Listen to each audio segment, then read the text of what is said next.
I need to tell you about something that happened when I was 17 years old. Something that, even now, more than a decade later, I can still feel in my chest when I think about it. Not because I'm still angry, though God knows I was angry for years, but because it fundamentally changed the trajectory of my entire life in ways I never could have imagined standing in that high school auditorium. My name is Xavier, and this is the story of how one person's cruelty became the catalyst for everything I've accomplished and everything I've lost. I grew up in a small town in Pennsylvania, the kind of place where everyone knows everyone, and your reputation follows you from kindergarten through graduation. My parents were good people. My dad worked as a mechanic, my mom as a nurse at the local hospital. We weren't wealthy, but we were comfortable, stable, safe. I was always the quiet kid. Not shy exactly, but reserved. I preferred observing to participating, listening to talking. While other kids were playing football in the yard during recess, I was usually in the corner with a book about space or animals or how things worked. My third-grade teacher once told my parents I had an unusually analytical mind for someone so young, which I think was her polite way of saying I asked too many questions. By the time I reached middle school, I'd developed a genuine passion for environmental science. It started when my dad took me fishing one summer, and I noticed the water in our local creek had turned an odd greenish color. When I asked him about it, he just shrugged and said it had been that way for years, ever since the old textile factory upstream had expanded. That answer wasn't good enough for me.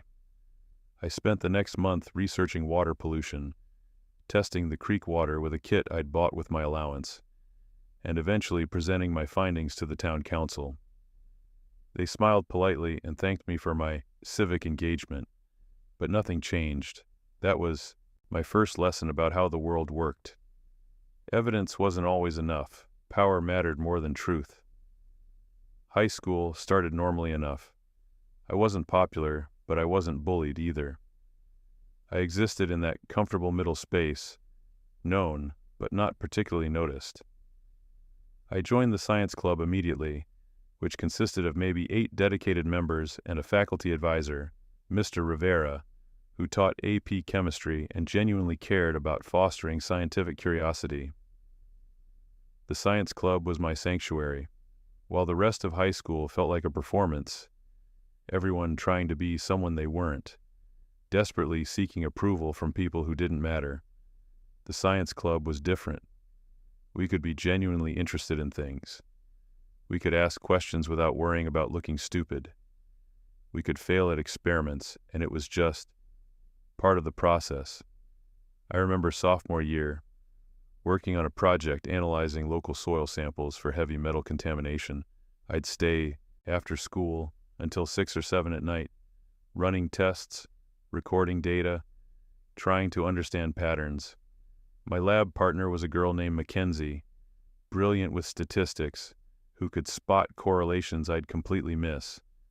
We didn't talk much outside of the lab, but we worked well together. That was enough. At home, my parents supported my interests, even when they didn't fully understand them. My dad built me a small workspace in the garage where I could conduct experiments that were too messy for the house. My mom bought me a subscription to Scientific American for my 15th birthday. They never pushed me to be more social, to join the football team, to be someone I wasn't. They accepted me as I was. I was content. Not ecstatic, not miserable. Just steadily engaged in work that mattered to me, building skills, learning constantly. I had a plan: maintain my GPA, excel in science club competitions, earn scholarships to a good university where I could study environmental engineering and eventually do work that actually made a difference. It was a simple plan, a good plan. I had no idea how fragile it all was. Clearwater High School had about 800 students total, spread across 4 grades.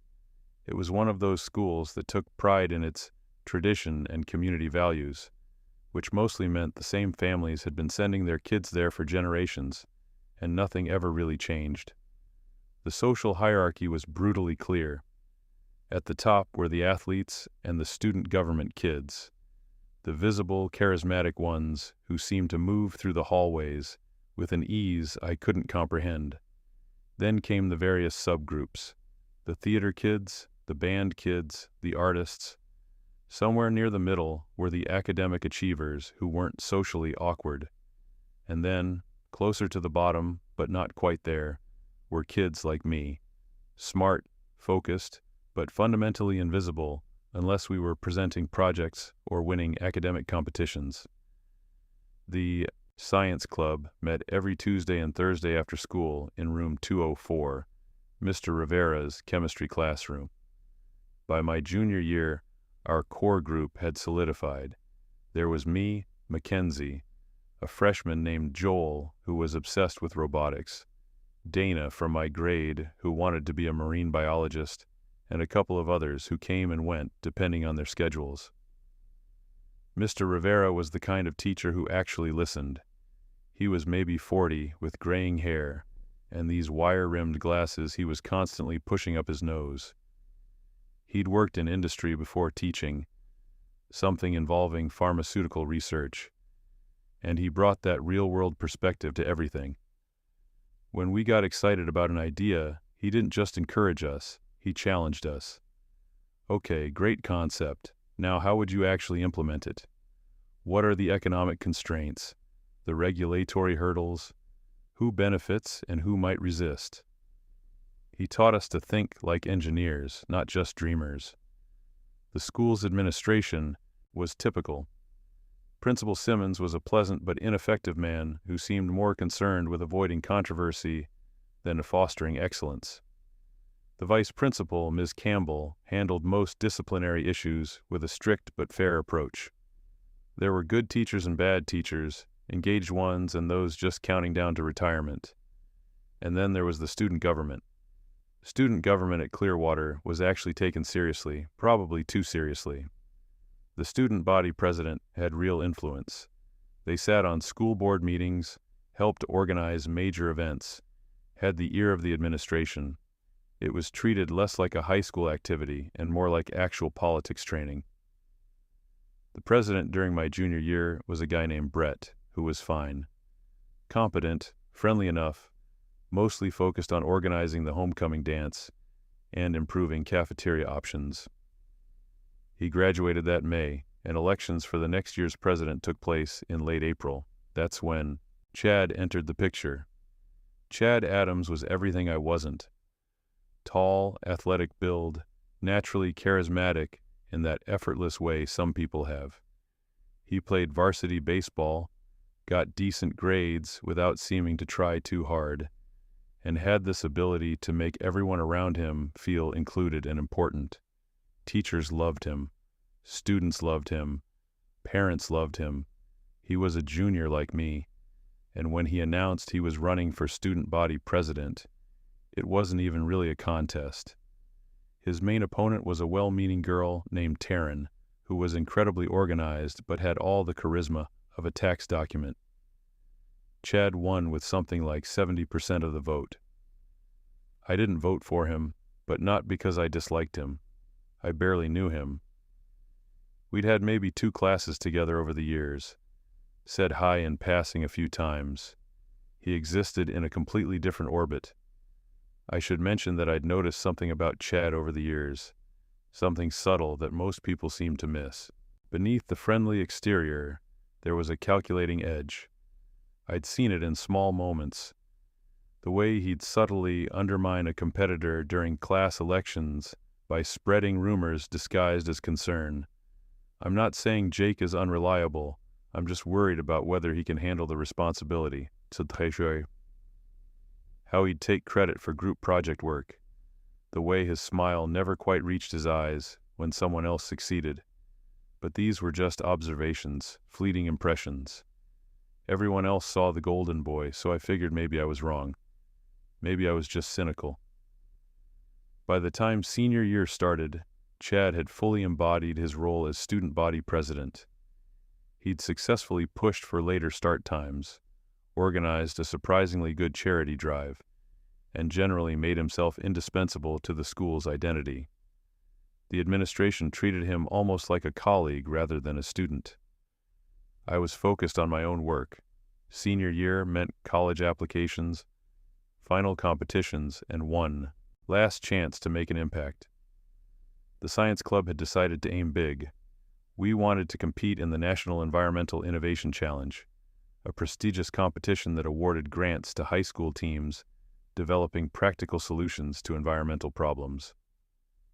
The prize was substantial, $50,000 in grant funding plus mentorship from industry professionals.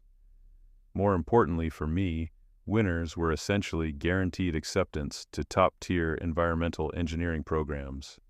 It was exactly the kind of opportunity I'd been building toward. Mr. Rivera gathered us in early September to discuss potential projects. "Think big," he said, pacing in front of the whiteboard, "but realistic. The judges want to see innovation that could actually be implemented, not science fiction. What problems do you see in our community that you could address?" We brainstormed for weeks. Joel wanted to do something with solar panels and efficiency. Dana pushed for a water filtration system for developing nations. Mackenzie suggested using data analytics to optimize recycling programs. I'd been thinking about something different. Our town, like many in Pennsylvania, had been built on industry that was now mostly dead or dying. Old factories dotted the landscape, many of them abandoned, all of them leaving behind contaminated soil that made the land essentially worthless. These brownfield sites sat empty for decades while the town struggled economically, unable to develop because cleanup costs were prohibitive. What if we could develop a low-cost bioremediation system using local bacteria strains? What if we could actually clean these sites affordably enough that they could be redeveloped? I presented the idea nervously, expecting pushback on the complexity. Instead, Mr. Rivera's eyes lit up. "That's exactly the kind of thinking we need," he said. "Practical, local, scalable. How would you approach it?" Over the next month, I threw myself into research with an intensity that surprised even me. I collected soil samples from 3 different abandoned industrial sites. I isolated bacterial strains. I tested different nutrient combinations to optimize bacterial growth. I documented everything meticulously. Mackenzie helped me design the statistical analysis. Joel built an automated monitoring system.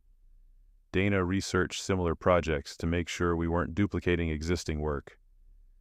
Even the peripheral club members contributed where they could. By November, we had genuine results. Our bacterial consortium could break down petroleum hydrocarbons at a rate 30% faster than existing commercial solutions, and at a fraction of the cost. It wasn't revolutionary. We were building on existing bioremediation research, but it was innovative in its optimization and practical application. Mr. Rivera was impressed.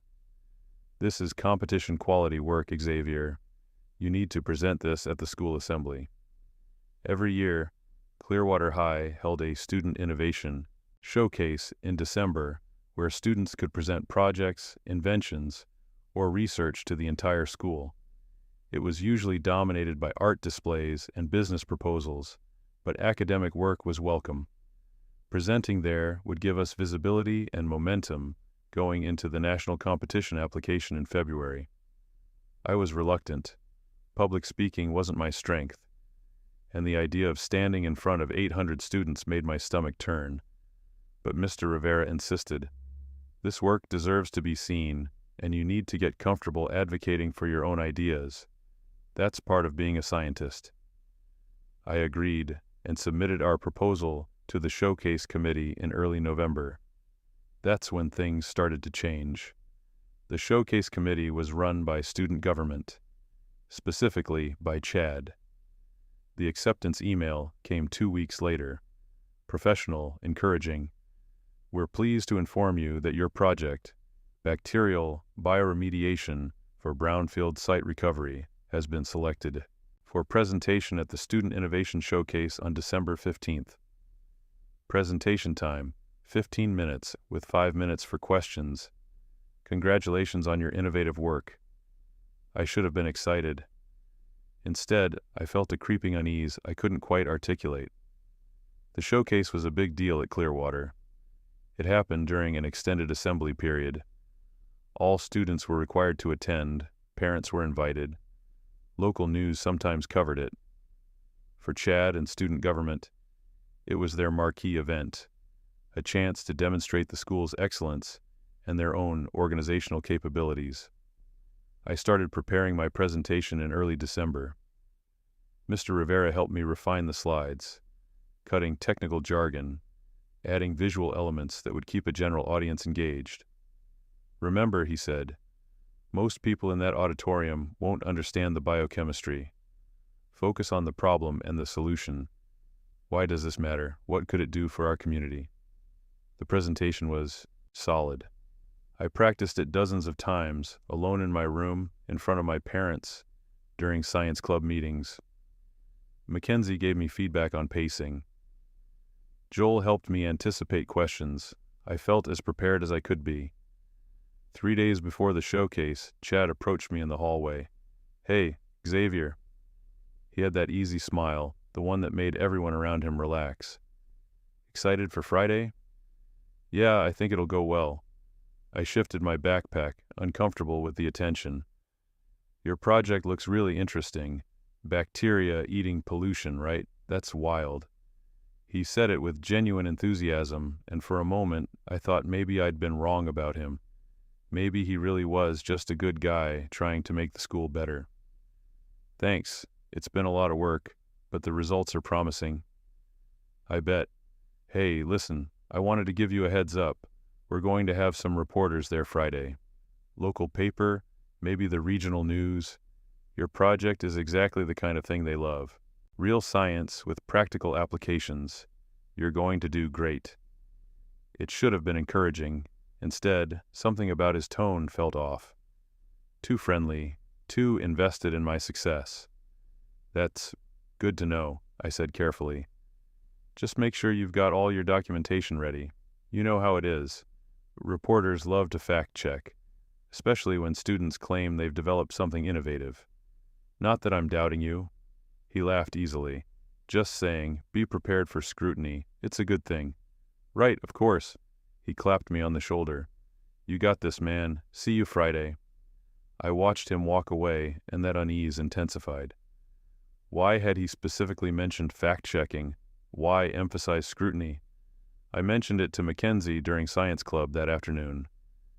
She frowned, chewing on her pen. "That's weird. I mean, it could be nothing. Chad's always been about making the showcase look professional. Maybe he's just trying to help." Maybe. But it felt like a warning disguised as advice. "You think he's going to try something?" Joel asked, looking up from the robot arm he was calibrating. "I don't know. Probably I'm just paranoid." Mr. Rivera, who'd been listening from his desk, spoke up. "Xavier, is all your documentation solid? Lab notebooks, data files, photos of the process?" "Everything. I've been documenting every step since September." "Good. Then even if someone questions your work, you can back it up. Let the data speak for itself." That should have reassured me. Instead, I spent the next 3 days obsessively reviewing my documentation, making sure every claim I made in the presentation was supported by evidence, triple-checking calculations, verifying sources. Friday arrived with that peculiar clarity that comes from sleep deprivation and anxiety. I'd barely slept, running through the presentation in my head repeatedly, anticipating questions, preparing responses. The showcase started at 1 o'clock. Students filed into the auditorium during lunch, filling the seats with the chaotic energy of 800 teenagers who'd rather be anywhere else. Parents clustered in the back rows. I spotted 2 people with cameras and notepads who were probably the reporters Chad had mentioned. I sat in the 3rd row with the other presenters, my laptop clutched too tightly, presentation loaded and ready on the school system. Chad took the stage first, looking completely comfortable in front of the crowd. He welcomed everyone, thanked the teachers and student government for organizing, emphasized how this showcase represented the innovative spirit and academic excellence that defines Clearwater High. The presentations began. A junior had designed an app for organizing study groups. A senior presented a business plan for a mobile car wash service. An art student displayed a series of paintings exploring environmental themes. They were fine, competent, exactly what you'd expect from a high school showcase. Then, Chad returned to the microphone. Our next presenter represents exactly what we celebrate at this showcase: a student taking complex scientific concepts and applying them to solve real community problems. Please welcome Xavier, who will present his project on bacterial bioremediation for brownfield site recovery. The applause was polite as I made my way to the stage, my heart hammering so hard I thought everyone could hear it. I connected my laptop to the projector with hands that trembled slightly. The first slide appeared. A photo of an abandoned factory in our town, weeds growing through cracked pavement, broken windows, rust everywhere. I took a breath and began. This is the old Reynolds textile factory on Route 22. It closed 15 years ago, and the property has sat empty ever since. The reason it's still empty is because the soil is contaminated with petroleum hydrocarbons from decades of industrial activity. Traditional remediation would cost millions of dollars, far more than the property is worth. This pattern repeats across Pennsylvania and across America. We have thousands of these brownfield sites, representing both environmental hazards and lost economic opportunities. My voice steadied as I fell into the familiar rhythm of the presentation. I showed them the problem, explained the concept of bioremediation, walked through our methodology. I kept it accessible, using analogies, avoiding jargon. We isolated naturally occurring bacterial strains from contaminated soil sites. These bacteria actually consume petroleum compounds as food. By optimizing growth conditions and nutrient delivery, we increased their remediation rate by 30% compared to existing commercial solutions. More importantly, our approach costs roughly 1/5 as much to implement. I showed graphs, photos of our bacterial cultures, data comparing our results to establish benchmarks, time-lapse videos of soil samples showing visible reduction in contamination. The audience was actually paying attention. I could see Mr. Rivera in the faculty section, beaming with pride. My parents sat near the back, my mom recording on her phone. The implications are significant. Affordable bioremediation could unlock thousands of acres of currently useless land for development. It creates jobs, expands tax bases, and removes environmental hazards from communities. Our next step is to apply for the National Environmental Innovation Challenge, where we hope to secure funding for a full-scale pilot project right here in our community. I advanced to the final slide, a photo of that same factory, but with a mock-up showing what it could become. Converted to mixed-use, space, green areas, thriving. Sometimes the solutions to our biggest problems are already in nature. We just need to look carefully and think creatively. Thank you. The applause was louder this time. Real enthusiasm, not just politeness. I felt a surge of relief and pride. I'd done it. I'd actually presented complex research to a general audience, and they'd understood it, appreciated it. Excellent work, Xavier, Chad said, returning to the stage. Really impressive. Let's take some questions.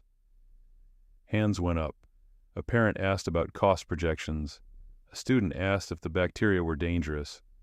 Mr. Simmons, the principal, asked about the timeline for the national competition. I answered each question confidently, backed by data. Then Chad stepped forward, still smiling. I have a question, if you don't mind. Of course.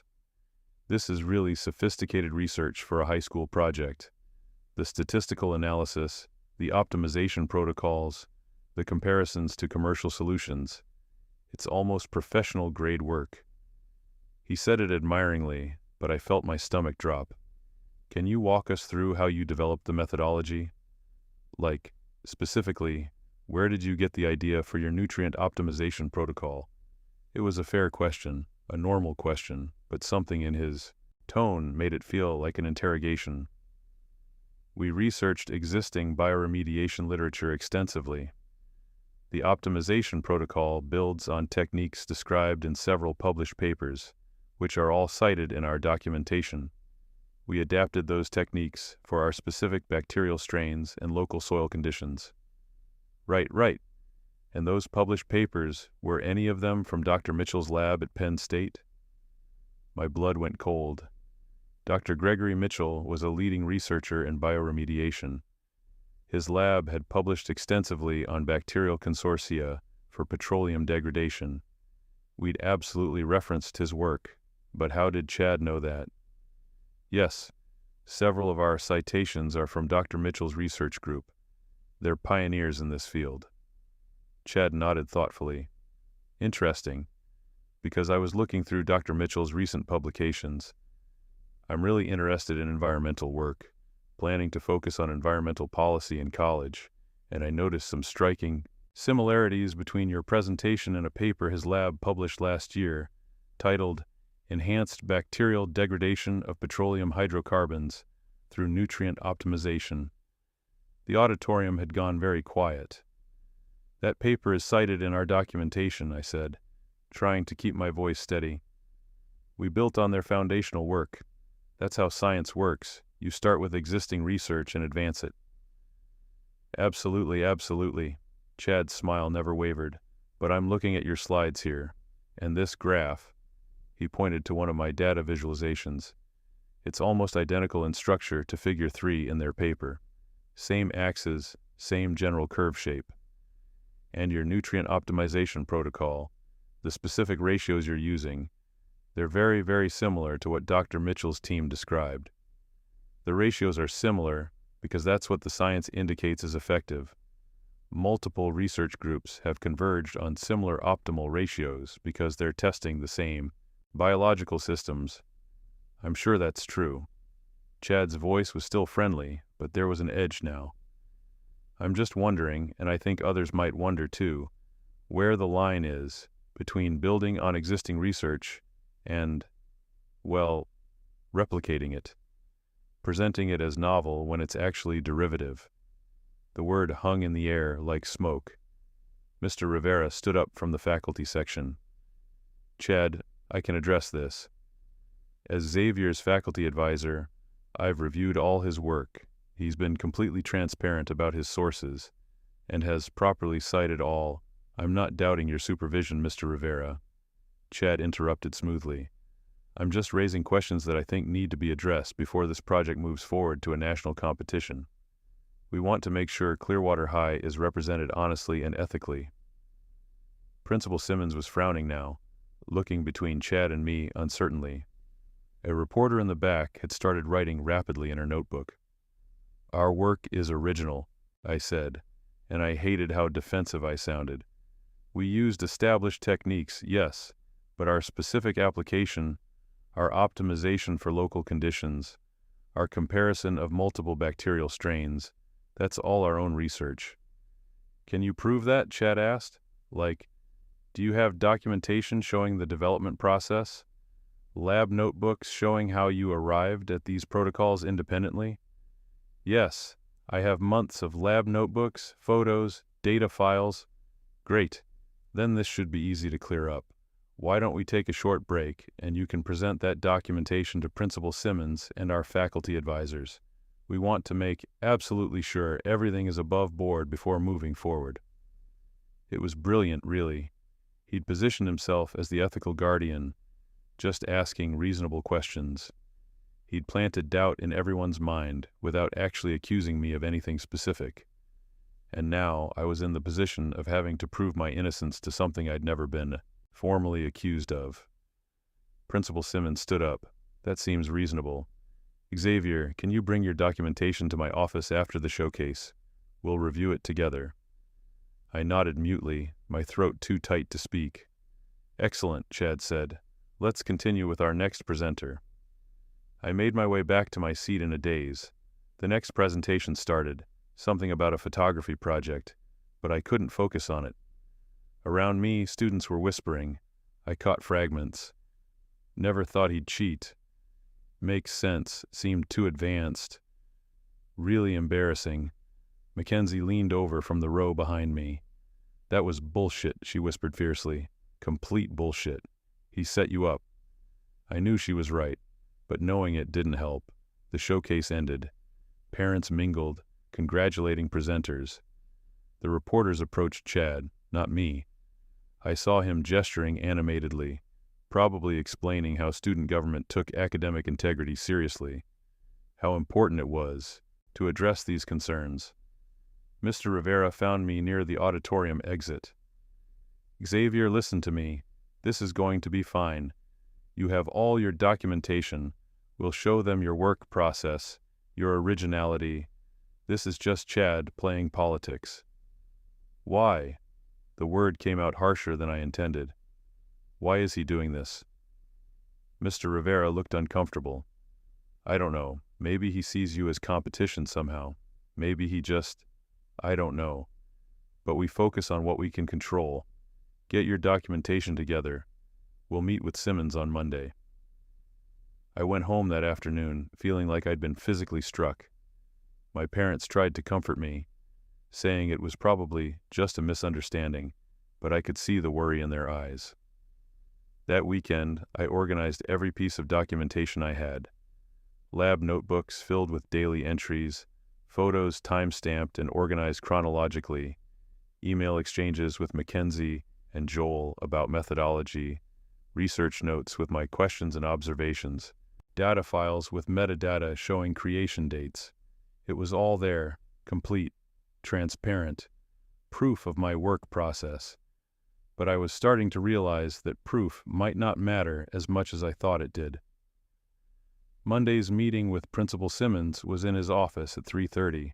Present were Simmons, Mr. Rivera, Miss Campbell, the vice principal, and Chad. Because, as Simmons explained, Chad raised these concerns in his capacity as student body president, so it's appropriate for him to be part of the review process. I'd brought 2 boxes of documentation, lab notebooks going back to September, printed copies of every reference paper with my handwritten notes in the margins, USB drives with raw data files, photos, videos of experimental procedures, my research timeline showing the progression of work. Walk us through it, Simmons said, not unkindly. He was a bureaucrat, not a villain. He just wanted this problem to go away. I did. I showed them my initial brainstorming notes from September, the research phase where I identified Dr. Mitchell's work and others, my documentation of site visits and soil collection, the isolation of bacterial strains, the testing protocols I'd developed. Here, I said, opening a lab notebook to mid-October. This is where I was struggling with nutrient ratios. I tried 12 different combinations before finding one that showed improved results. You can see the failures documented right here. If I was just copying Dr. Mitchell's work, why would I have all these failed attempts? Mr. Rivera nodded vigorously. Exactly. This is what genuine research looks like. Trial and error. Progressive refinement. Chad leaned forward, studying the notebook with apparent interest. These are definitely detailed notes, but I'm curious. Did you document where you got the idea to try these specific nutrient combinations? Like, what made you think to try these particular ratios? I felt the trap but couldn't see how to avoid it. I based the initial attempts on the literature, papers by Mitchell, others in the field. They suggested ranges that were effective. I started there and optimized. So you did use their work as a starting point. That's how science works, Mr. Rivera's voice rose. You don't reinvent the wheel every time.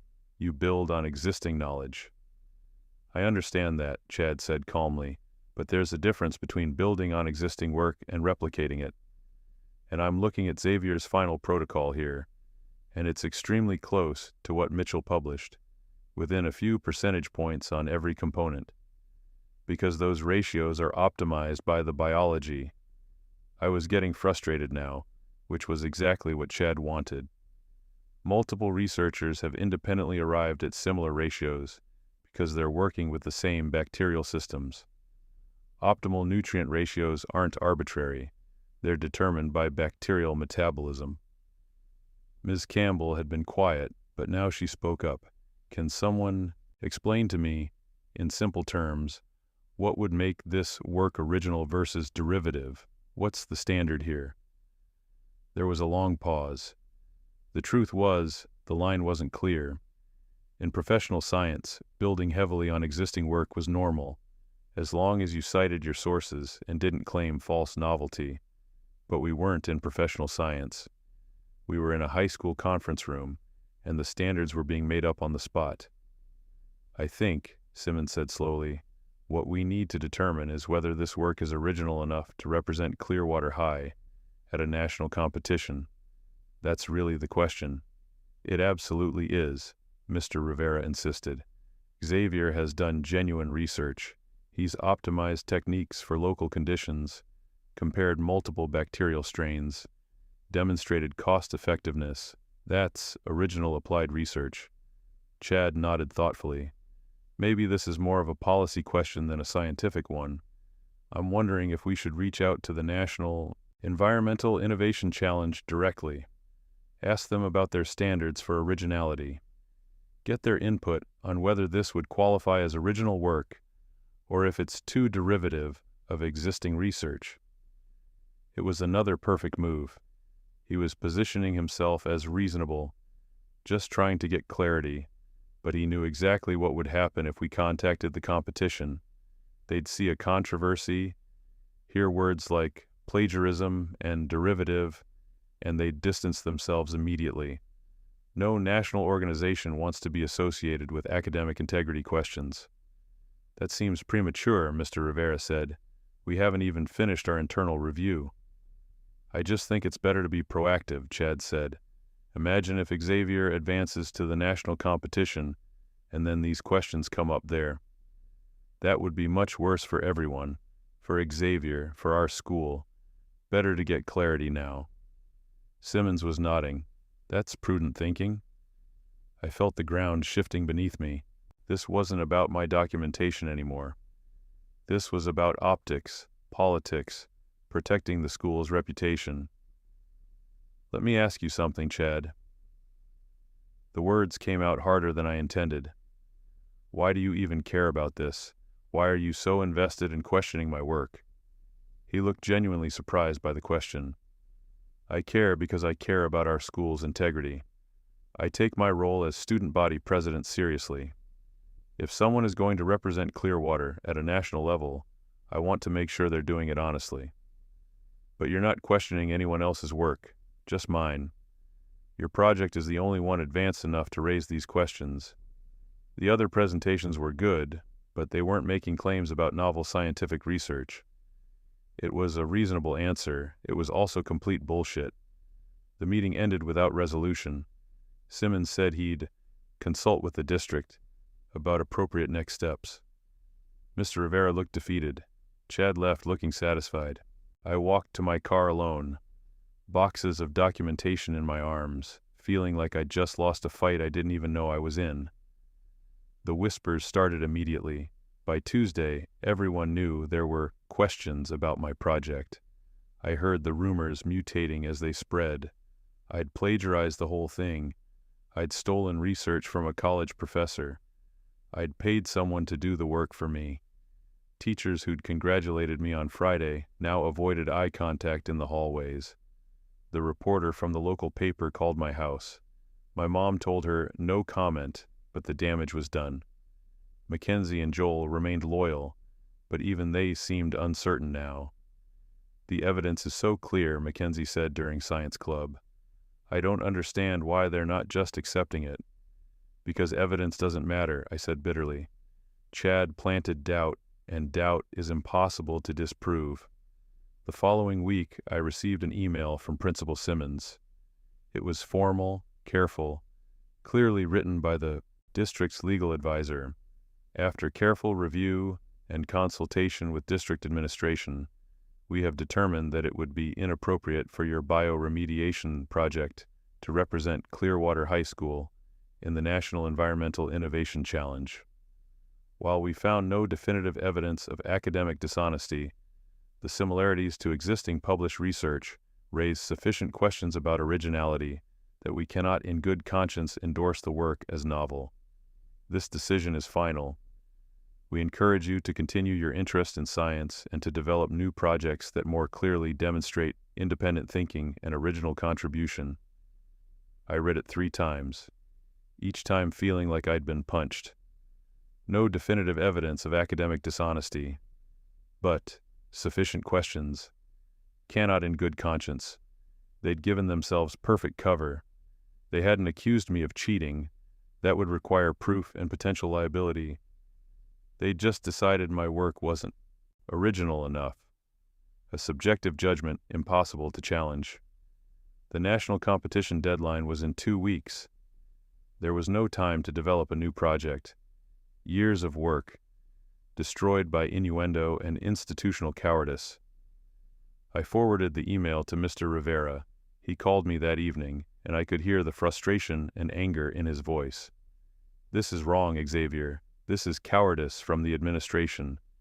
Chad manipulated them, and they took the easy way out. Can we fight it?" A long pause. "Honestly, no. Or at least not effectively. They've worded this carefully. They're not accusing you of anything, so there's nothing to defend against. They're just making a judgment call about what represents the school. Legally, that's their prerogative. So that's it. I'm so sorry. You deserve better than this." After I hung up, I sat in my room staring at the wall. The bacterial cultures I'd carefully maintained sat on my desk, useless now. Months of work, reduced to nothing by one person's calculated malice. But it got worse. The local newspaper ran a story that weekend. The headline, "Questions Raised About Student Science Project." It was carefully worded to avoid libel, but the implication was clear. They quoted Chad extensively. "We take academic integrity very seriously at Clearwater High. When concerns arise, it's our responsibility to address them thoroughly." They quoted Principal Simmons. "After careful review, we determined the project wasn't appropriate for national competition. This was a difficult decision made in the best interest of our students and school." They didn't quote me. Mr. Rivera's comments defending my work were buried in the final paragraph. My parents were devastated. My dad wanted to lawyer up, sue the school, sue Chad, sue someone. My mom just looked sad in a way that hurt worse than anger. "I did the work," I told them at dinner that Sunday. "Every bit of it. I didn't cheat. I didn't plagiarize." "We know," my mom said. "We believe you completely." But the way she said it, the gentleness in her voice, made it clear she knew belief wasn't enough. The social consequences were immediate and brutal. Friends I'd had since middle school stopped sitting with me at lunch. Teachers treated me with careful distance. I saw the judgment in their eyes. Even if he didn't technically cheat, there must be something there. No smoke without fire. The science club became awkward. Joel still worked with me on projects, but the enthusiasm was gone. Dana stopped coming to meetings. Mackenzie tried to maintain normalcy, but I could feel her struggling with doubt. Not doubt about my innocence, I think she believed me, but doubt about whether defending me was worth the social cost. Chad, meanwhile, continued thriving. He organized a successful winter formal. He launched an initiative to improve cafeteria recycling. He gave a speech at a school board meeting about student engagement that received applause. No one connected him to my destroyed reputation. He'd been so careful, always framing his concerns as legitimate questions, always seeming reluctant to raise them. He'd positioned himself as the responsible leader who had to make hard choices about integrity. It was masterful, really. Sociopathic, but masterful.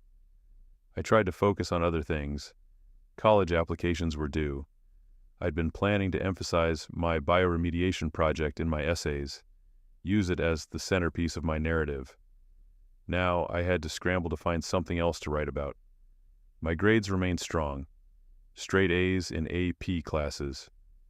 My test scores were excellent, but without the science competition, without that differentiating achievement, I was just another smart kid with good grades. My applications to MIT, Caltech, Stanford, they all felt hollow now, missing the crucial element that would have made me stand out. In January, I received my college decisions, rejections from my reach schools, acceptances to decent state universities with partial scholarships, but nothing like what I had hoped for. The National Environmental Innovation Challenge announced its winners in March. A team from a high school in California won with a solar desalination project. Good work, probably, but I knew mine was better, more practical, more immediately implementable, more impactful. It should have been me. I went through the rest of senior year in a fog. I maintained my grades because that's what I did. I showed up, I did the work, but the joy was gone. Science club felt like an obligation. School felt like a prison where I served out my sentence. Mackenzie got accepted to Cornell. Joel was heading to Georgia Tech. Dana chose a marine biology program in Florida. They were moving on to futures that matched their abilities and aspirations. I'd committed to Penn State. Good school, nothing wrong with it, but it wasn't where I'd dreamed of going. It felt like settling, like accepting the smaller version of my life that Chad had forced me into. Graduation approached. The school made a big deal about it, as small schools do. There would be a ceremony, speeches, awards. I learned 2 weeks before graduation that Chad would be giving the commencement speech. Of course he would. Perfect grades, successful student body president, heading to Princeton in the fall. He was exactly the kind of success story the school wanted to celebrate. And there was an award, the James Clearwater Award for Excellence in Leadership and Ethics, named after the town's founder, given annually to one graduating senior who exemplified integrity and service. Chad won it. Principal Simmons presented it to him at the Senior Awards Assembly, praising his unwavering commitment to doing what's right, even when it's difficult. I sat in that audience and felt something fundamental break inside me. Not my spirit, I was too angry for that, but my faith in institutions, in authority, in the idea that truth and evidence mattered more than charisma and social power. The system wasn't broken. The system was working exactly as designed. It protected people like Chad and punished people like me. Graduation day was sunny and warm. The ceremony was held on the football field. Rows of white chairs filled with graduating seniors in maroon caps and gowns. Parents and families packed the bleachers. Chad's commencement speech was, predictably, excellent. He talked about integrity, about making hard choices, about representing Clearwater High with honor. He talked about how the challenges we face in high school prepare us for the challenges we'll face in life. Sometimes, he said, looking out at the audience with perfect sincerity, doing the right thing isn't popular. Sometimes it means asking difficult questions or making unpopular decisions. But that's what leadership is. That's what integrity means. The audience applauded. Parents nodded approvingly. Teachers smiled with pride. I sat in row 12, surname putting me in the middle of the alphabet, and I realized something with perfect clarity. Chad genuinely believed he'd done the right thing. He'd convinced himself that questioning my work was ethical leadership. He'd constructed a narrative where he was the hero, protecting the school from potential embarrassment. That was almost worse than if he'd been consciously malicious. At least malice could be understood, confronted. But this sincere belief in his own righteousness, was impenetrable. My name was called. I walked across the stage, shook Principal Simmons' hand, accepted my diploma. The applause was polite, neither warm nor cold. I was forgettable now, just another graduate heading off to state school. That evening, there were parties, celebrations. I didn't go to any of them. Instead, I sat in my room, looking at my diploma, and made a decision. I was done being the quiet, brilliant kid who trusted that merit would be rewarded. I was done believing that doing good work was enough. I was done expecting the world to be fair. If I was going to succeed, really succeed, on a level that mattered, I needed to become someone different, stronger, harder, someone who understood that power mattered more than truth, and that the only person I could rely on was myself. I didn't know then exactly what that would look like. I didn't have a plan for revenge, didn't spend that summer plotting. I just knew that I would never again allow someone like Chad to have power over my life. I would build something, and when I did, I would make sure that people like Chad could never touch it. Penn State was fine. The campus was beautiful, the facilities were good, the professors were competent. I majored in environmental engineering as planned, threw myself into coursework with the same intensity I'd always brought to my work. But something fundamental had changed. I didn't join clubs. I didn't make friends easily. I studied alone, worked alone, existed in a kind of self-imposed isolation that felt safer than vulnerability. My freshman roommate, Wyatt, was a friendly guy studying business. He tried to include me in things, dorm activities, study groups, parties. I declined politely but firmly. After a few weeks, he stopped asking. "You're really serious about school, huh?" he said one night, watching me work through problem sets at midnight. "Yeah, that's cool. Just, college is also about the experience, making connections, having fun. I'm not here for fun." He nodded slowly and went back to playing video games. We coexisted cordially for the rest of the year, but we never became friends. I did well academically. Not just well, exceptionally. I finished my freshman year with a 4.0, taking heavier course loads than recommended, adding advanced classes that most students waited until junior year to attempt. I barely went home that first summer. I'd gotten a research position with one of my professors, Dr. Diaz, who studied soil contamination and remediation, close enough to my old interests that it felt like unfinished business. I worked in her lab 60 hours a week, running experiments, analyzing data, learning techniques. Dr. Diaz was impressed. "You work like a graduate student," she told me in July. "Most undergrads need constant supervision. You just figure things out. I like solving problems. Have you thought about graduate school? With your work ethic and abilities, you could get into top programs." I had thought about it, but I'd also been thinking about something else, something that had been forming in my mind since graduation, crystallizing through freshman year. Academia was too slow, too political, too dependent on committees and grants and institutional approval. I'd learned that lesson painfully. If I wanted real autonomy, real power to implement my ideas, I needed to go a different route. "Maybe," I told Dr. Diaz. "I'm keeping my options open." I spent my evenings that summer not just studying, but educating myself in areas my curriculum didn't cover: business fundamentals, patent law, startup financing. I read about successful tech entrepreneurs, studied their strategies, analyzed what made them succeed. I was looking for patterns, for frameworks, for the rules of a game I'd never been taught to play. Sophomore year, I added economics and business courses to my engineering curriculum. My advisor questioned the choice. "That's a heavy load. Most students focus on depth, not breadth." "I can handle it." I could. I finished sophomore year with another 4.0, now double majoring in environmental engineering and economics.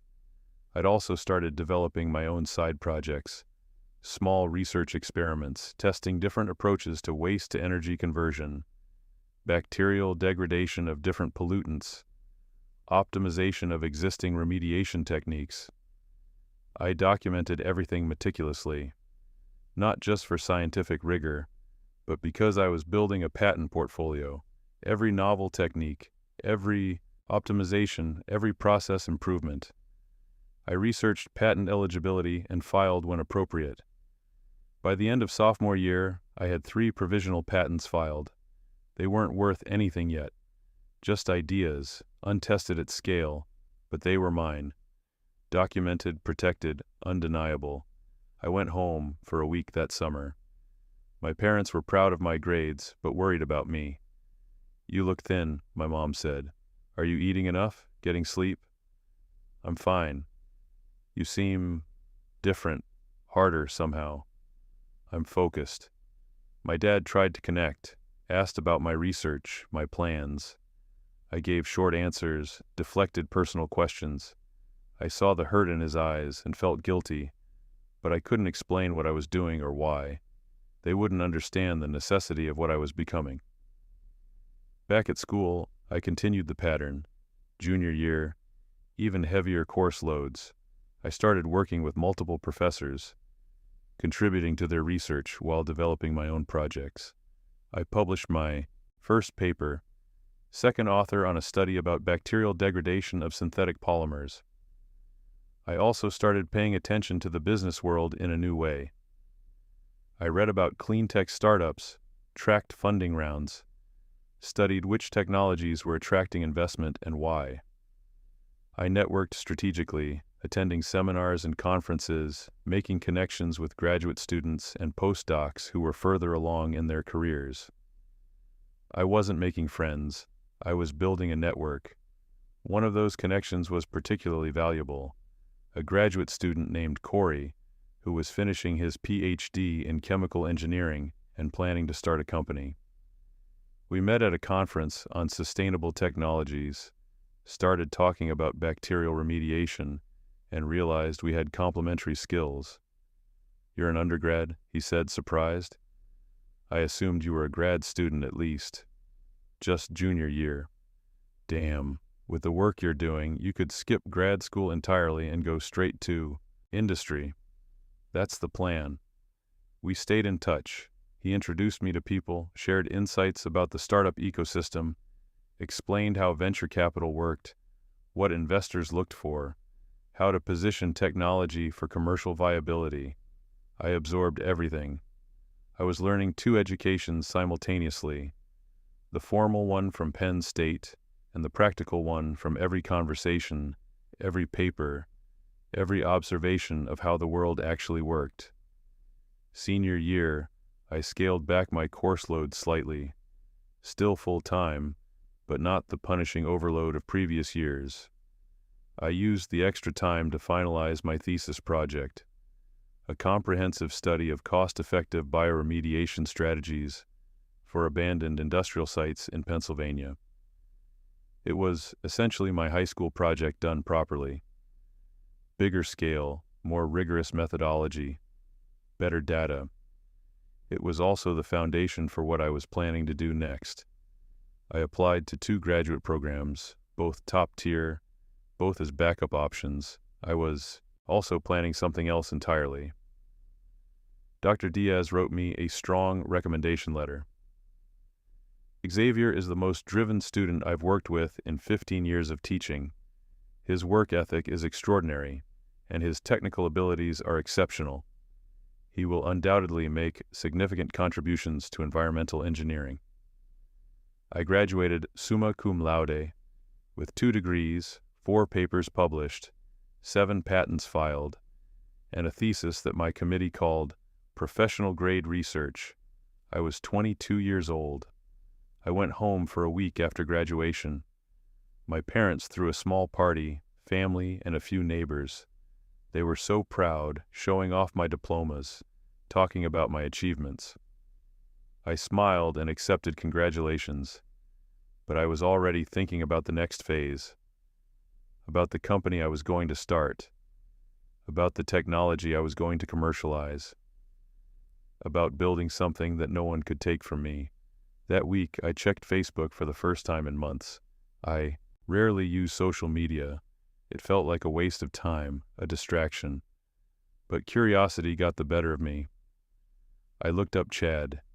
He'd graduated from Princeton the same week I'd graduated from Penn State. His profile was public, filled with photos of him at political events, campaign rallies, networking functions. He'd majored in political science and public policy, done internships with a senator and a think tank. His most recent post was an announcement. He'd accepted a position as a junior policy advisor for a congressman from our home district. The comments were congratulatory, people praising his dedication to public service. I stared at that post for a long time. He was doing exactly what I'd expected, building a political career, creating an image as a principled public servant, gaining influence through institutions, and I was going a completely different direction. I closed Facebook and opened my business plan instead. I'd been refining it for months, working with Corey and a couple of other contacts to develop a comprehensive strategy. The plan was to start a company focused on affordable, scalable environmental remediation technologies. We'd target brownfield sites, exactly the problem I'd identified in high school, but we'd do it right. Professional research, rigorous testing, proven results. Then we'd commercialize the technology, offering services to municipalities and developers who needed contaminated sites, cleaned, but couldn't afford traditional remediation. It was a good market. Tens of thousands of brownfield sites across America, representing billions in potential economic development that was locked up because of contamination. If we could crack the cost problem, we could unlock enormous value. Corey would handle the chemical engineering side. I'd manage the business operations and drive the technical development. We'd bring in other specialists as needed. We needed seed funding, not much, maybe $100,000 to get started, cover initial testing, equipment, permits. I had some money saved from research stipends and summer work. Corey had connections to angel investors through his PhD program. That summer, we pitched to 6 different potential investors. 5 rejected us. We were too young, too inexperienced. The market was too niche, the technology too risky. The 6th investor was a woman named Vivian who'd made money in biotech and was interested in environmental applications. She listened to our pitch in her office in Philadelphia, asked sharp questions, challenged our assumptions. "Why should I believe you can execute this?" she asked. "You're 22, fresh out of undergrad. Your partner has a PhD but no business experience. What makes you think you can build a company?" I didn't give her the emotional answer, because I'm driven by a need to prove myself, because I've been working toward this for years, because failure isn't an option. Instead, I gave her data, our technical results, our market analysis, our competitive advantages, our financial projections. And then I showed her my patents. 7 of them, all filed, all covering different aspects of our technology. Our IP is protected. Our technology works. The market exists. We just need capital to scale. She studied me for a long moment. "You're intense. That's good and bad. Good because you'll work harder than anyone else. Bad because you might burn out or alienate partners." "I won't burn out." Everyone says that. She funded us. $120,000 for 20% equity. Not a great deal for us, but we needed the money, and she knew it. We called the company TerraClean Solutions. The first year was brutal. Corey and I rented a small industrial space outside Harrisburg, basically a warehouse with a small office area. We bought used equipment, set up a lab, and started running full-scale tests of our remediation process. The work was tedious and often frustrating. What worked beautifully in controlled lab conditions didn't always scale up. We had to adjust bacterial growth conditions, optimize nutrient delivery systems, solve logistical problems we'd never considered. We burned through the initial funding faster than projected. Equipment broke, tests failed. We had to pivot our approach multiple times.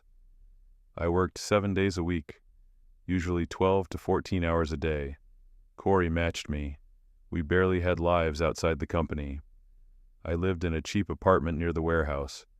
furnished with Craigslist finds and whatever I absolutely needed. I didn't care about comfort. I cared about results. By month 6, we'd burned through half the funding and hadn't landed a single client. Vivian called regularly, asking about progress, expressing concern about our burn rate. "You need to start generating revenue," she said during one tense call. "You can't just keep doing R&D forever. The technology isn't ready yet. It doesn't have to be perfect. It has to be good enough to sell." She was right, and I knew it, but I was terrified of repeating high school, of putting something out there before it was bulletproof, giving someone ammunition to question or undermine it. Corey pushed me too. "We need to start taking on projects, even small ones, build a track record, generate cash flow." In month 7, we landed our first client, a small town in western Pennsylvania, with a contaminated former gas station site. They couldn't afford traditional remediation, which would cost $300,000. We offered to do it for $85,000. We barely broke even on that project after accounting for labor and materials, but it worked. We cleaned the site to regulatory standards in 4 months, faster than traditional methods. The town was happy. More importantly, we had a case study, proof that our approach worked at real scale. That case study opened doors.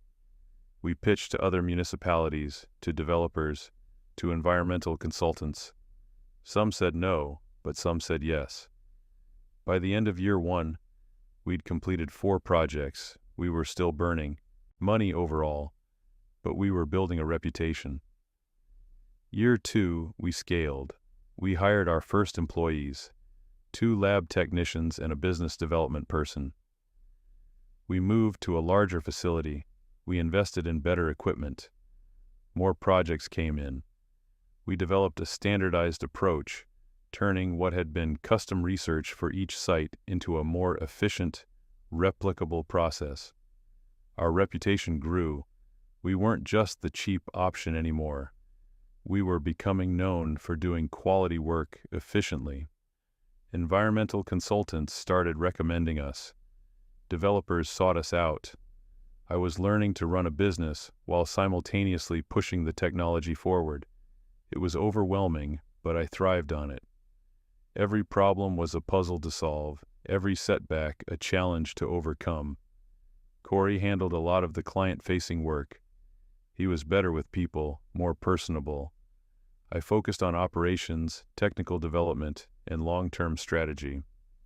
We complemented each other well, which was good because the pressure was relentless. Cash flow problems, equipment failures, regulatory hurdles, difficult clients, competing companies underbidding us. There were moments I questioned everything. 3 a.m. in the warehouse, troubleshooting a bacterial culture problem that was delaying a major project, surviving on coffee and spite, wondering if any of this was worth it.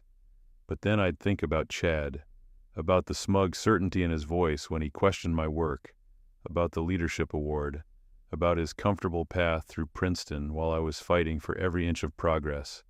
That anger sustained me. It probably wasn't healthy, but it worked. Year 3, we hit profitability, not huge margins, but genuine profit. We completed 23 projects that year, branching out from Pennsylvania into neighboring states. I started getting invited to industry conferences, at first as an attendee, then as a speaker. I presented our results, our cost analyses, our approach. People listened. Some were skeptical. I was still young, still running a small company, but the data was undeniable. We published our results in peer-reviewed journals. I made sure everything was documented, cited, bulletproof. No one would ever question the legitimacy of this work. Year 4, we raised a Series A funding round, $3 million from a combination of Vivian and 2 other investors. That money let us expand significantly. More staff, better equipment, marketing, business development. We were no longer a scrappy startup. We were becoming a real company. I was 26 years old, CEO of a growing environmental technology firm. I'd built something real, something that couldn't be taken away by accusations or institutional cowardice. But I was also increasingly isolated. I dated occasionally over those years, but nothing serious. I didn't have time for relationships, and I didn't trust people easily. The few friendships I maintained from college were fading through neglect. My parents were proud but distant. I called them monthly, visited twice a year maybe. They wanted to know about my personal life, whether I was happy, whether I was taking care of myself. I deflected those questions, kept conversations focused on work. My mom tried once to express concern. "Xavier, we're so proud of what you've accomplished, but we worry that you're losing yourself in work, that you're not building a life, just a career. My work is my life. That's what worries us." I didn't know how to explain to her that this wasn't about career ambition in the normal sense. This was about building armor, about creating something so successful, so undeniable, that no one could ever diminish me again. Year 5, we crossed $10 million in annual revenue. We'd completed over 100 projects across 8 states. We had 35 employees. We were being written about in trade publications and environmental journals. I started getting recruitment calls from larger environmental companies interested in acquiring us. I turned them all down.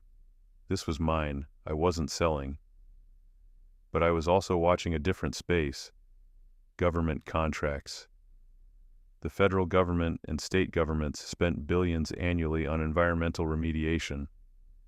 Most of that money went to large, established companies, but there was growing pressure to include innovative approaches, to support new technologies, to find more cost-effective solutions. I started positioning TerraClean for that market. We hired a government contract specialist. We started pursuing certifications. We built relationships with the EPA and state environmental agencies. It was a long game, but I was patient. I'd learned that real power came from institutional recognition, from being embedded in systems, from having the government as your client. Year 6, we won our first federal contract, a brownfield remediation project in Ohio, partnering with the EPA. It was only $800,000, but it was proof of concept. We could compete. At that level, I was 28. TerraClean Solutions had annual revenue of $15 million. We were profitable, growing, respected. And I'd started paying attention to politics. I didn't follow politics closely during my college years or the early startup phase. I was too focused on my own work, my own trajectory. But as TerraClean grew and I started pursuing government contracts, I needed to understand the political landscape. Environmental policy was increasingly partisan. Democrats generally supported stronger environmental regulation and funding for remediation. Republicans emphasized business-friendly approaches and cost-effectiveness. The reality was messier than that simple division, but those were the rough contours. For TerraClean, I tried to position us as pragmatic and bipartisan. We offered solutions that achieved environmental goals through efficient, cost-effective methods.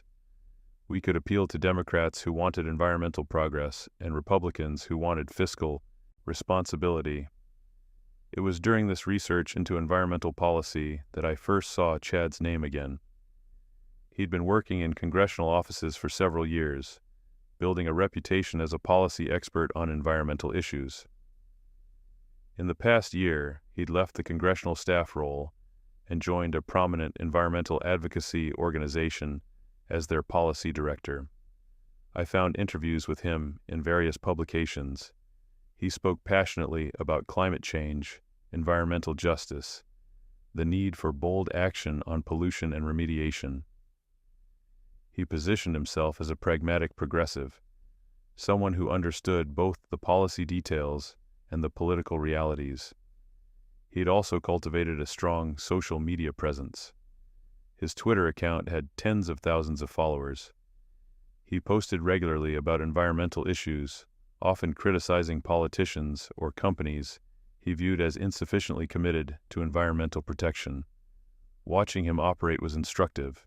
He'd mastered the art of appearing principled while remaining politically savvy. He knew when to take strong stances and when to compromise. He built coalitions effectively. He was, I had to admit, good at this. I also noticed that he'd started giving speeches about his background, his journey into environmental advocacy.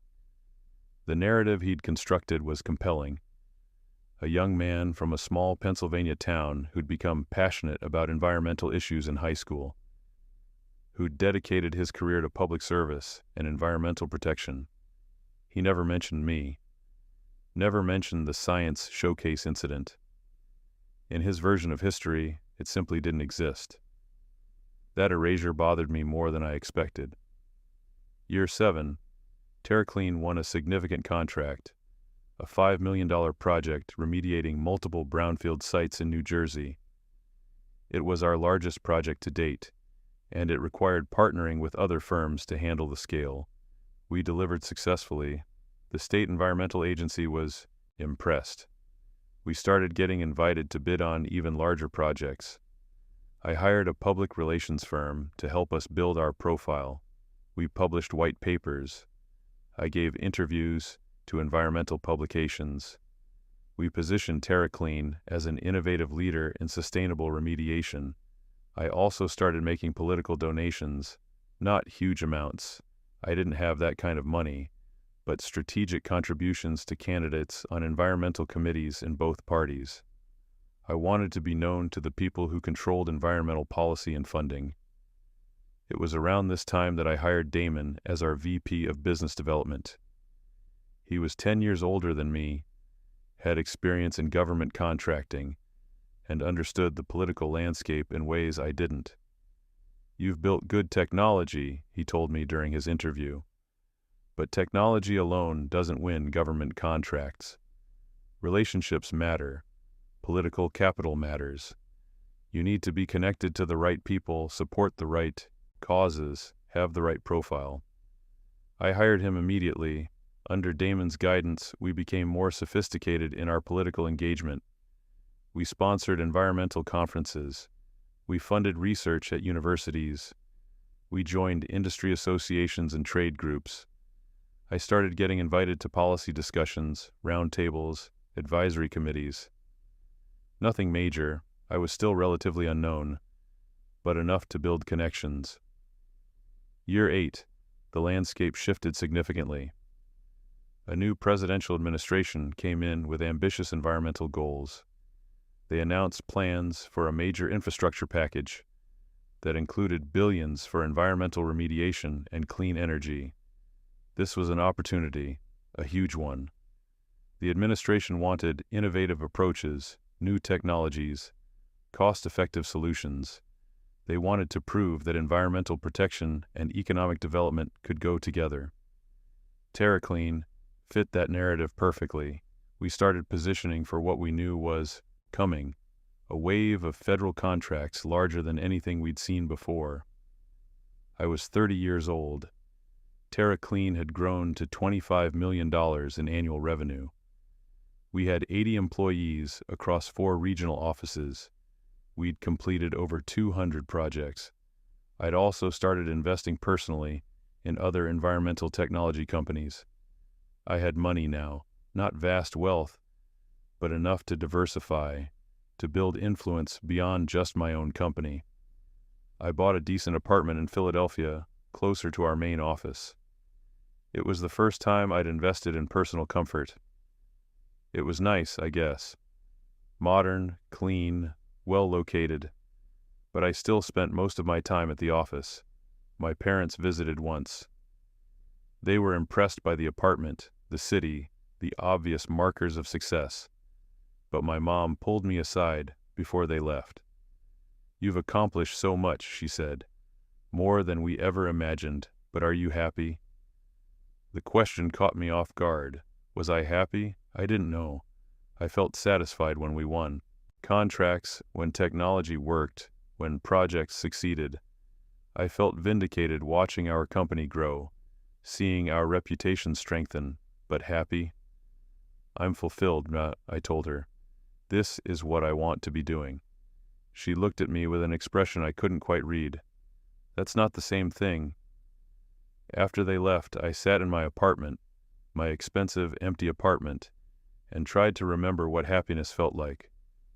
The last time I'd felt genuinely, uncomplicatedly happy was probably in high school, before the showcase, when I was just doing science for the love of it. That person felt very far away now, but I pushed those thoughts aside. There was work to do. Year 9 brought the opportunity I'd been preparing for. The federal government announced the National Infrastructure and Environmental Renewal Initiative, $50 billion in funding for environmental projects over 5 years. Within that massive package was a specific program, the Brownfield Transformation Initiative, $2 billion allocated for innovative remediation approaches to reclaim contaminated industrial sites across America. The contract would be awarded competitively. Bidders needed to demonstrate technical capacity, financial stability, successful track record, and innovative approaches. We spent 3 months preparing our bid. It was the most comprehensive proposal I'd ever worked on. Technical documentation, cost analyses, case studies, innovation frameworks, project plans. We weren't bidding alone. The contract was too large for any single company. We'd formed a consortium with 3 other firms, a civil engineering company, an environmental consulting firm, and a construction company. TerraClean would lead the technical approach, but we'd need partners to handle the scale. Damon managed the political aspects. We made sure we had support from key congressional representatives, endorsements from environmental organizations, letters of recommendation from state environmental agencies we'd worked with. I personally met with Department of Energy officials, EPA administrators, congressional staffers.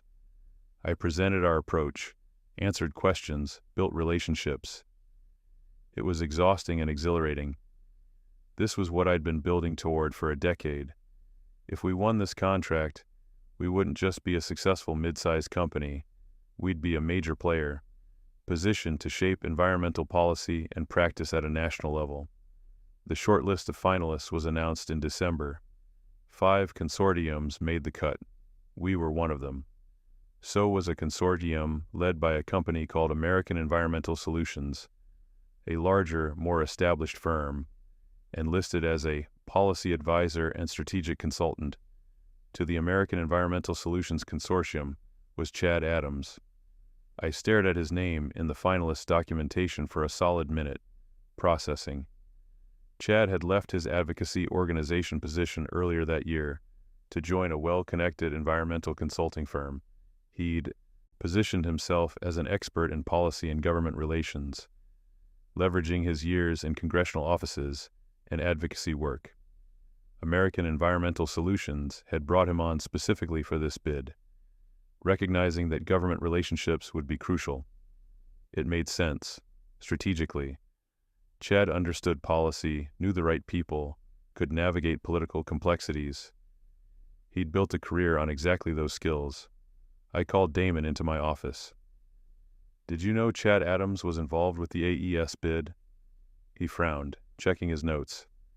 "I knew AES had brought on a policy consultant. Didn't realize it was him. You know him?" "High school." Damon picked up on my tone. "Bad history?" "You could say that." "How bad? Is this a conflict of interest situation? Do we need to disclose something?" "No, nothing like that. Just personal history." After Damon left, I pulled up Chad's LinkedIn profile.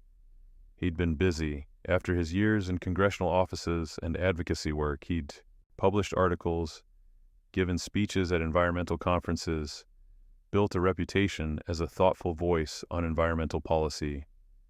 His recent posts were about the infrastructure initiative, about the importance of innovative approaches to environmental challenges, about ensuring that government contracts supported both environmental goals and economic development. He'd also gotten married 2 years ago to a woman named Faith who worked in education policy. They looked happy in the photos. He'd built a good life, successful career, positive reputation, marriage, influence, all the markers of success. And now we were competing directly. I wondered if he knew, if he'd seen my name on the TerraClean bid, recognized it, made the connection, or if I'd been so thoroughly forgotten that I was just another competitor. The due diligence phase began in January. Both finalist consortiums had to submit to extensive review, financial audits, technical validation, site visits, interviews with key personnel. Government officials visited our facilities in March. They toured our labs, reviewed our equipment, interviewed our team. They examined our past projects, spoke with our clients, verified our results. I presented our technical approach personally, walking them through our bacterial remediation processes, our optimization techniques, our cost reduction strategies. They were impressed. I could see it in their questions, their body language, the notes they took. "This is innovative work," one of the EPA reviewers said, "and your track record is strong. Small company, but you've demonstrated consistent results." "We're small enough to be innovative, large enough to be reliable," I said. It was a line Damon had coached me on, and it landed well. The due diligence was comprehensive but fair. They were looking for capability, integrity, innovation. We could demonstrate all three. What I didn't know until later was that AES was facing problems. The first hint came in April when one of our industry contacts mentioned hearing about delays in AES's review process. "Something about documentation discrepancies," he said. "Probably nothing, but it's slowing them down." I filed that information away but didn't pursue it. The finalist presentations were scheduled for May. Each consortium would present to a review panel including EPA administrators, Department of Energy officials, and congressional representatives from relevant committees. This was the final step. After this, they'd make their decision.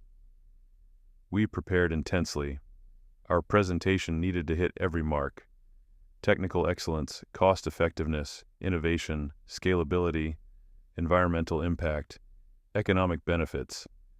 I rehearsed it dozens of times. Our team gave feedback, suggested refinements, pushed me to sharpen every point. The presentation was scheduled for May 15th at the EPA headquarters in Washington, D.C. 2 weeks before, I received an unexpected email. The subject line, "Disclosure regarding American Environmental Solutions Consortium."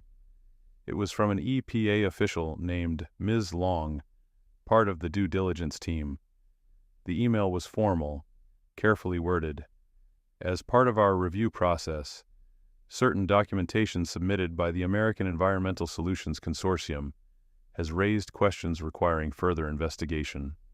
In the interest of transparency and fair competition, we are notifying all finalist consortiums that the review timeline may be extended to allow for complete verification of submitted materials.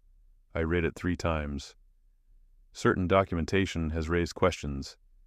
That was bureaucratic language for, "We found something wrong." I forwarded it to Damon. "What does this mean?" He called me immediately. "I'm hearing rumors. Apparently AES submitted environmental impact reports from some of their past projects, and there are discrepancies between what they submitted to the government and what they submitted to state regulators on the same projects." "What kind of discrepancies?" "Pollution levels, cleanup standards, cost figures. Nothing huge on any individual project, but a pattern. Like they were presenting different versions of the same data to different audiences depending on what would look better." "That's fraud." "That's a strong word. Could be honest mistakes, poor documentation practices, but yeah, if they were deliberately misrepresenting their results, that's a serious problem." My mind was racing. "Do we have access to this documentation?" "Some of it. It's all technically public record. Environmental impact reports get filed with state agencies, but you'd need to know which projects to look at and have time to cross-reference everything." Can you get me that information? He paused. Why? Good question. Was I looking to expose AES's problems? To use this information somehow? Or just to satisfy my curiosity? I want to understand what we're competing against, I said finally.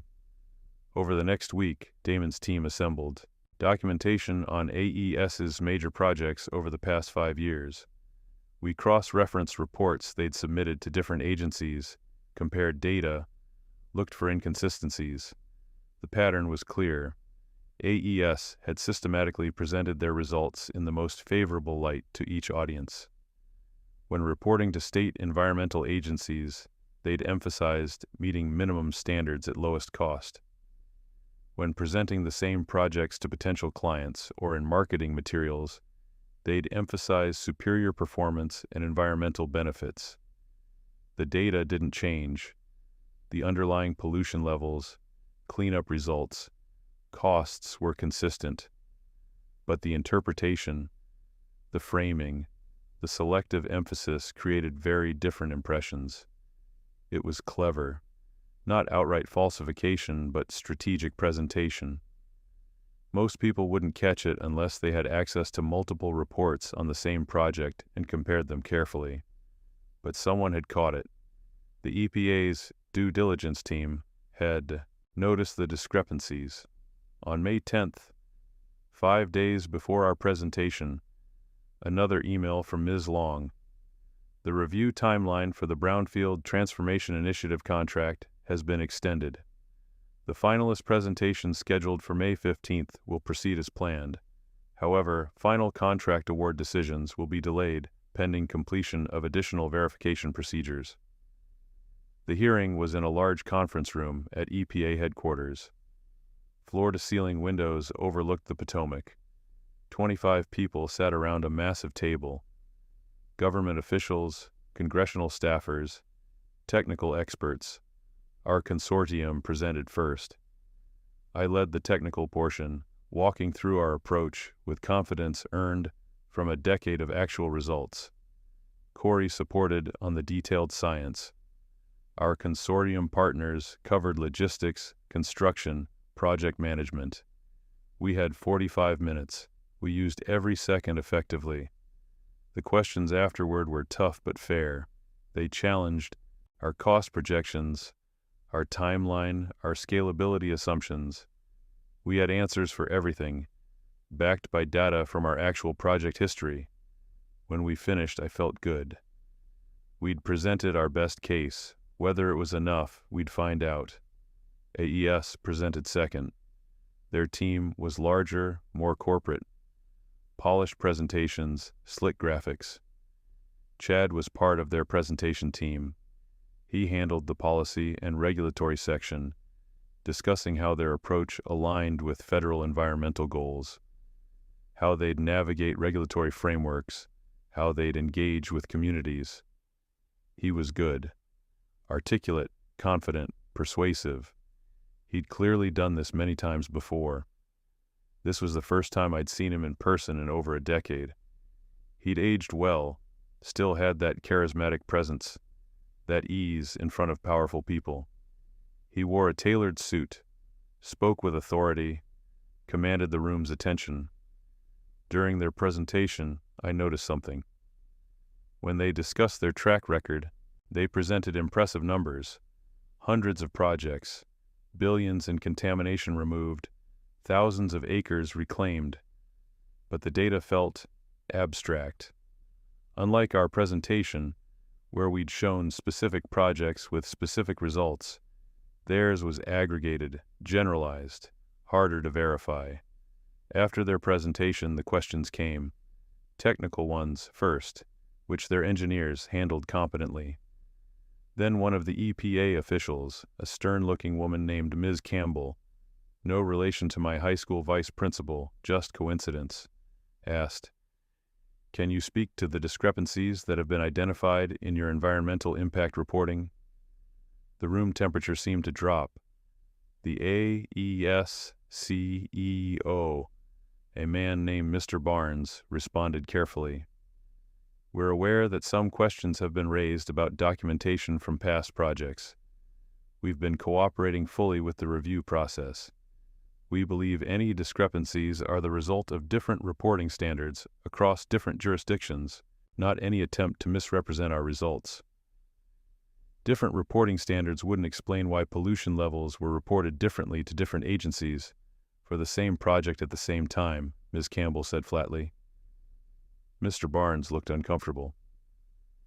We're reviewing our documentation procedures to ensure that doesn't happen again. That doesn't answer the question of why it happened in the first place. Chad stepped in smoothly. I think what we're seeing here is the challenge of working across multiple regulatory frameworks. Different agencies have different formats, different emphases, different priorities. AES has always been committed to full transparency and regulatory compliance. If our documentation practices haven't been clear enough, we're committed to improving them. But our actual results, the environmental outcomes we've achieved, those are solid and verifiable. It was a good recovery. He'd acknowledged the issue without admitting wrongdoing, pivoted to commitment to improvement, redirected to their strengths. But I could see the review panel wasn't fully satisfied. They asked several more pointed questions about specific projects, specific reports. The AES team answered, but the answers felt defensive. After both presentations, we were dismissed while the panel deliberated. I found myself in the hallway outside the conference room, waiting with our team. Across the hall, the AES team waited too. Chad saw me. I watched recognition dawn on his face. The slight widening of eyes, the momentary freeze in his expression. Then he recovered, smiled, walked over. Xavier? Xavier from Clearwater High? That's right. Wow, I had no idea you were behind TerraClean. That's incredible. You've built something really impressive. His voice was warm, friendly, genuinely surprised, as if we were old friends reconnecting. Thanks, I said neutrally. Seriously, your presentation was excellent. The technology you've developed, the track, record you've shown, really impressive work. I studied him. Did he remember? Did he have any idea what he'd done to me? You've done well too, I said. Policy advisor, consultant, good career. It's been an interesting journey. Environmental policy is complex, but it's rewarding work. He paused. Listen, regardless of how this contract goes, we should get coffee sometime. Compare notes, talk about the industry. There aren't that many people our age making real impact in this space. Maybe. He pulled out a business card, handed it to me. Seriously, reach out. I'd love to hear about your path from high school science club to CEO. I took the card. I'm sure you would. Something in my tone finally registered. His smile faltered slightly. Is everything okay? You seem, I don't know, tense? Before I could respond, Ms. Long came out. Gentlemen, we're ready to reconvene. We filed back into the conference room. The lead official, a senior EPA administrator, addressed both teams. Thank you for your presentations. Both consortiums have demonstrated strong capabilities and innovative approaches. However, before we can make a final contract decision, we need to resolve the outstanding due diligence issues regarding the American Environmental Solutions Consortium. Mr. Barnes started to speak, but the administrator held up a hand.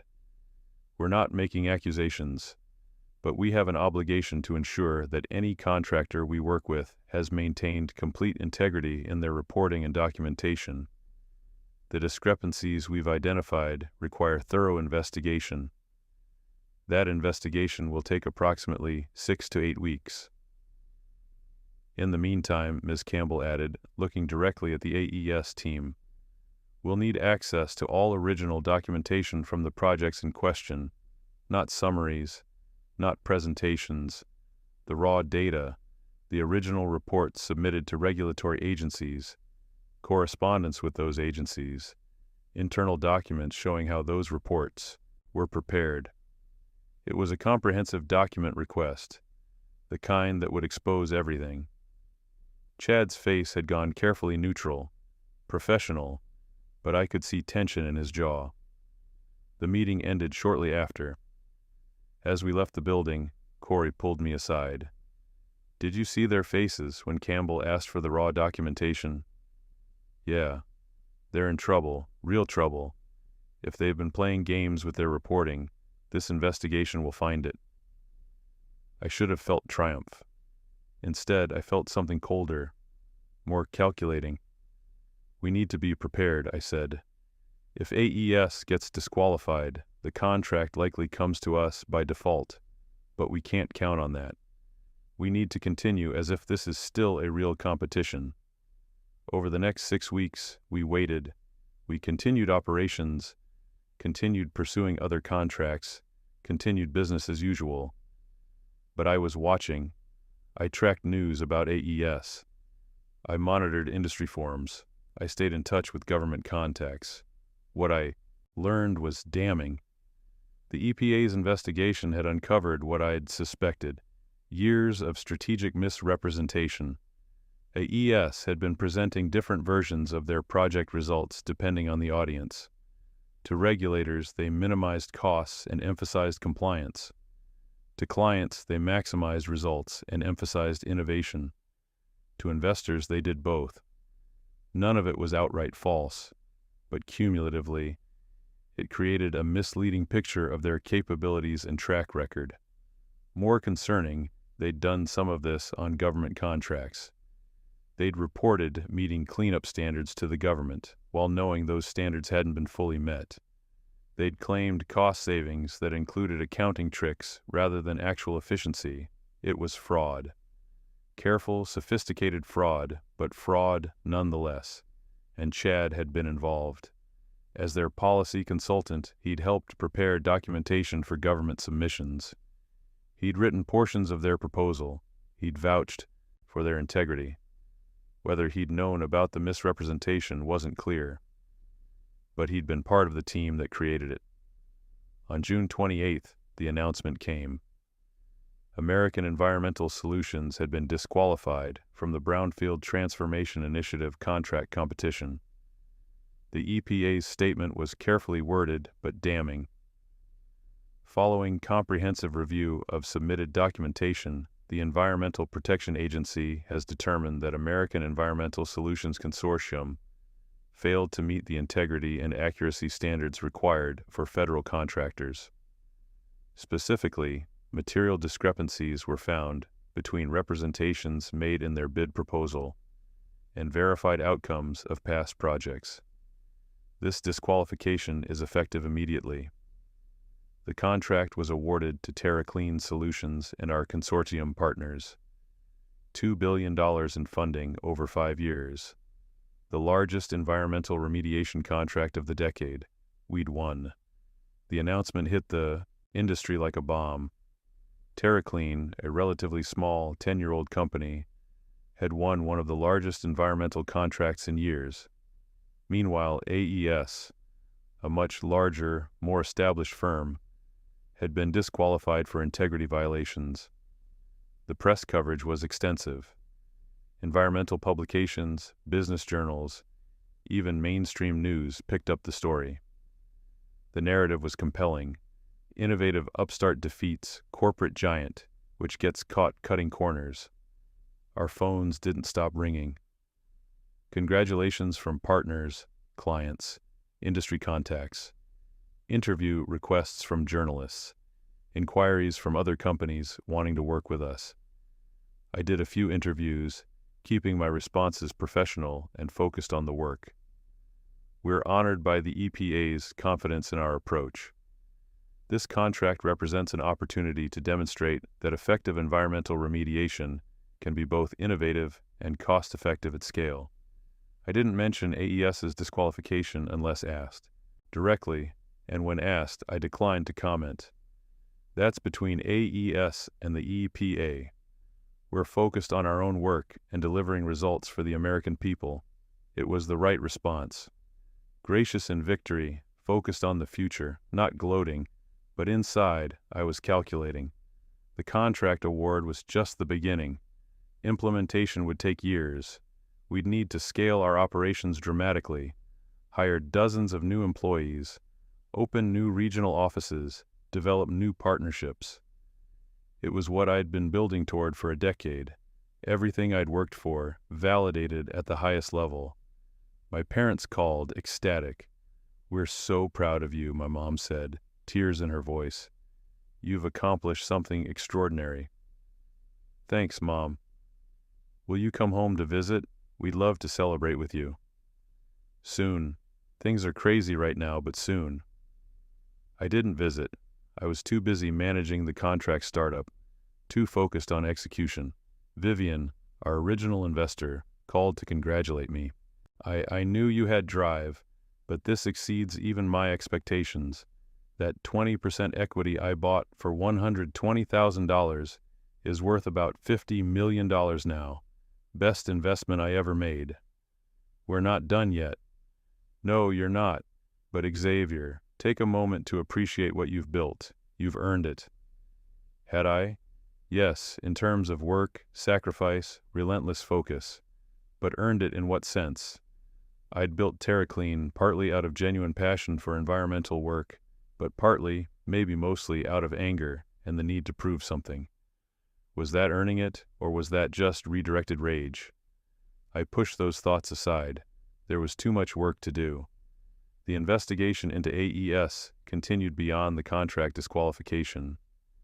Federal prosecutors got involved. What started as documentation discrepancies expanded into a broader investigation of potential fraud in multiple government contracts. I watched from a distance as the story unfolded.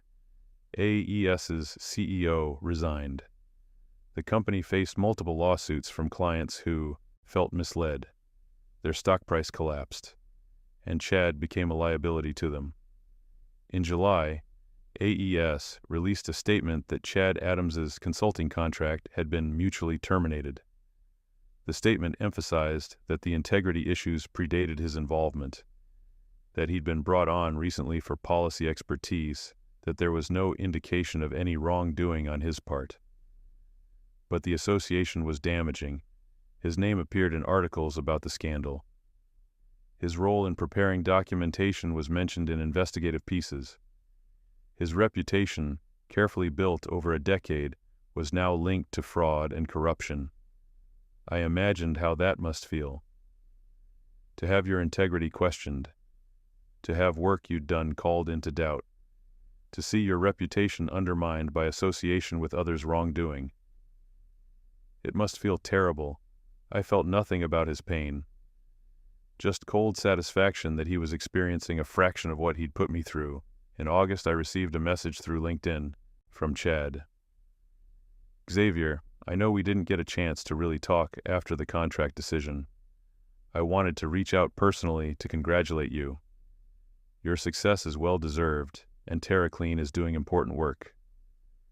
I also wanted to clear the air about some things.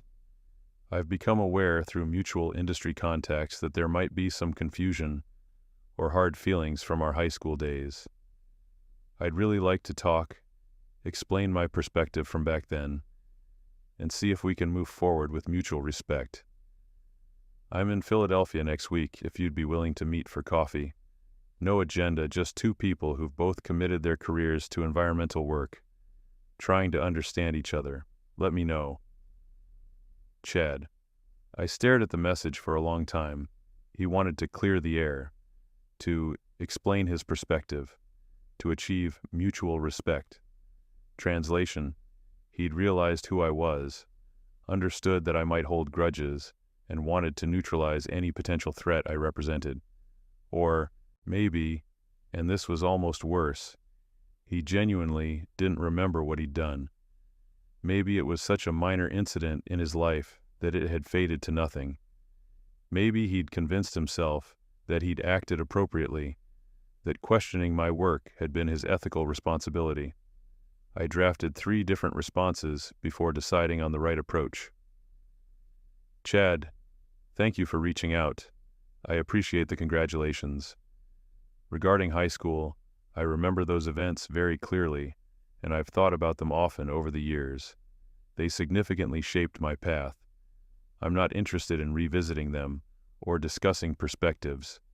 I'm focused on my work and on delivering results for our federal contracts. I'm sure you understand. Best of luck with your career. Xavier. I hit send before I could second-guess it. His response came 2 hours later. Xavier, I respect your position, though I'm not entirely sure what events you're referring to. If something I did in high school caused you pain, I genuinely apologize. We were kids, and sometimes kids do thoughtless things.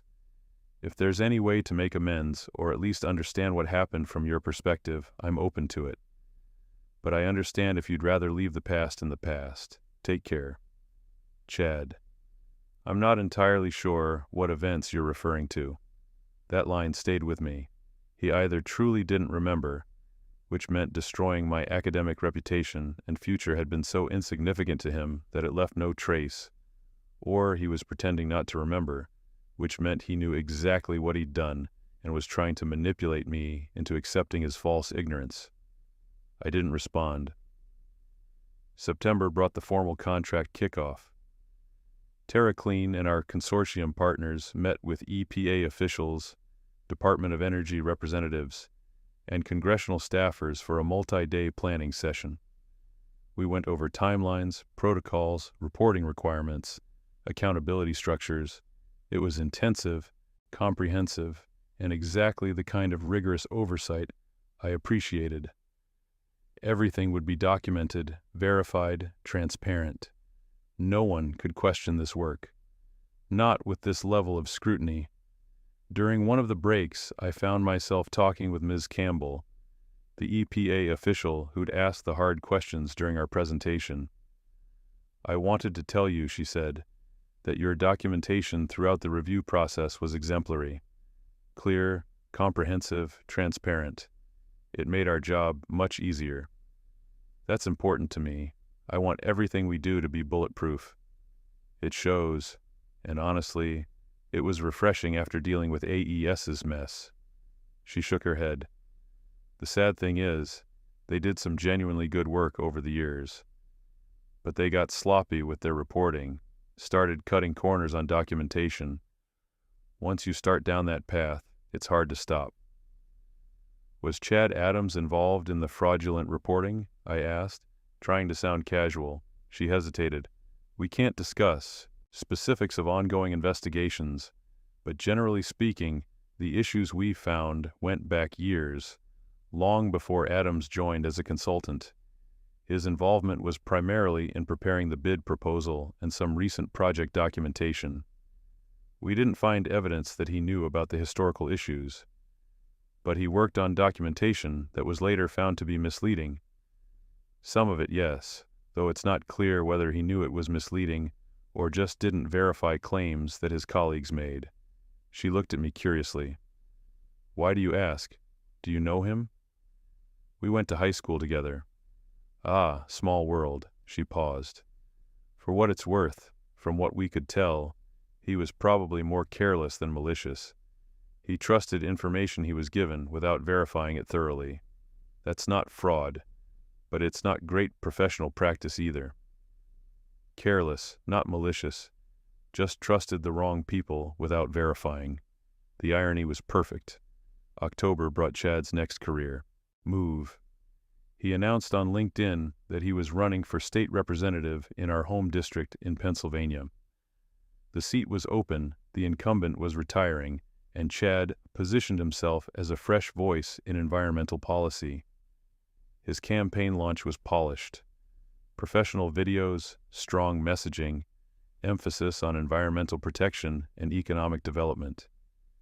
He talked about his background, his experience in environmental advocacy, his commitment to public service. He didn't mention AES or the contract scandal. When reporters asked about it during his campaign announcement, he had a prepared response. I worked briefly as a consultant for AES, providing policy expertise. I was not involved in the operational or reporting issues that led to their disqualification. I left that position as soon as questions arose, because I refuse to be associated with anything that lacks complete integrity. My entire career has been built on ethical public service, and I'm proud of that record. It was perfectly crafted. He acknowledged the association, but distanced himself from the wrongdoing. He positioned his departure as principled rather than forced. He pivoted to his broader record. The media mostly accepted it. A few investigative pieces tried to dig deeper, but without evidence of direct wrongdoing, there wasn't much to find. His campaign gained momentum. He had name recognition from his years in politics and advocacy. He had support from environmental organizations. He was articulate, personable, good at retail politics. He was winning. I watched his campaign from a distance, tracking his progress through news coverage and social media. November came. TerraClean's work on the federal contract was progressing well. We'd completed our first 3 project sites ahead of schedule and under budget. The EPA was pleased. Our consortium partners were performing excellently. Everything was working. But I couldn't stop thinking about Chad's campaign, about him winning a state, legislature seat, building more power, more influence, about him continuing to rise while his past actions went unexamined. I had information, not about AES. I hadn't been involved in that investigation and didn't have insider knowledge, but I had documentation about high school. I still had my lab notebooks from the bioremediation project. I had emails from that time. I had the newspaper article about the questions regarding my work. I could make it public. I could tell that story. I could show what Chad had done, how he'd destroyed my work through false accusations, how he'd been rewarded for it. But what would that accomplish? It was ancient history, high school drama. No one would care, or worse, they'd see me as bitter and petty, unable to let go of teenage conflicts. And it would make me look weak, like I was still hurt by something from 15 years ago. Like I needed vindication. I didn't need vindication. I'd built something real. I'd won, hadn't I? In December, I received another message. This time, through a mutual industry contact who knew both of us. The contact, a guy named Jeffrey who worked in environmental consulting, called me directly. "Hey Xavier, bit of an awkward ask. Chad Adams reached out to me about you. He said you guys went to high school together, and he's been trying to reconnect but hasn't heard back. He wanted to know if I could facilitate a conversation." "What did you tell him?" "Nothing yet. I wanted to check with you first. Look, I know you're both busy and important people now, but Chad seemed genuinely interested in clearing up whatever happened between you. He said something about high school stuff he might have mishandled. He wants to apologize if he hurt you. He wants to apologize." "That's what he said. I think, and I'm just reading between the lines here, I think he's worried you might have negative things to say about him that could hurt his campaign. He's trying to get ahead of it." There it was, the real motivation, not genuine remorse or desire for reconciliation, political damage control. Tell him I'm not interested in talking, and I'm not interested in his campaign either. I have no plans to say anything publicly about our high school history. "You sure? Because honestly, if you do have dirt on him, the opposition would probably pay good money for it. I'm not suggesting you should, just saying the option exists." "I'm sure. I'm focused on my work, not politics." After hanging up, I sat in my office, staring at the city lights outside my window. Chad was scared, not terrified. He'd assessed me as a potential threat, and was trying to neutralize that threat through reconciliation. It was smart politics. But the fact that he was worried meant he remembered. He knew what he'd done, knew it was wrong, and feared consequences. That knowledge was its own kind of power. I didn't need to destroy his campaign. I didn't need public vindication. I just needed him to know that I remembered, that I'd succeeded despite him, and that he had no power over me anymore. I drafted one final message to Chad, sent through Jeffrey. "Please tell Chad that I have no interest in interfering with his campaign.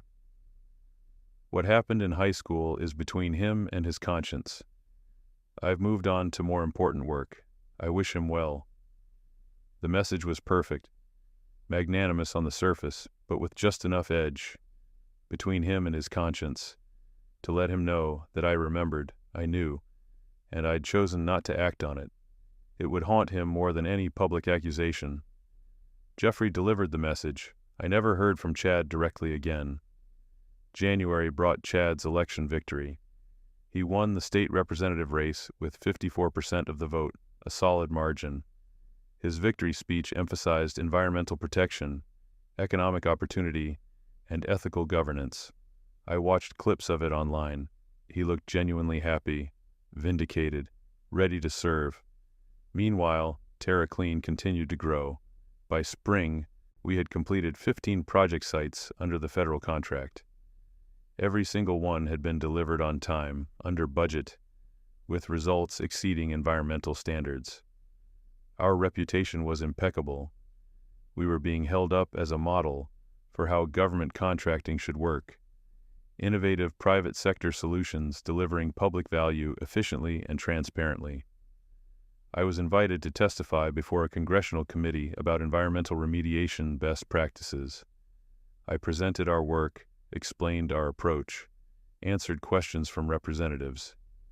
Chad wasn't on that committee, but I noticed he'd been appointed to the state legislature's environmental committee.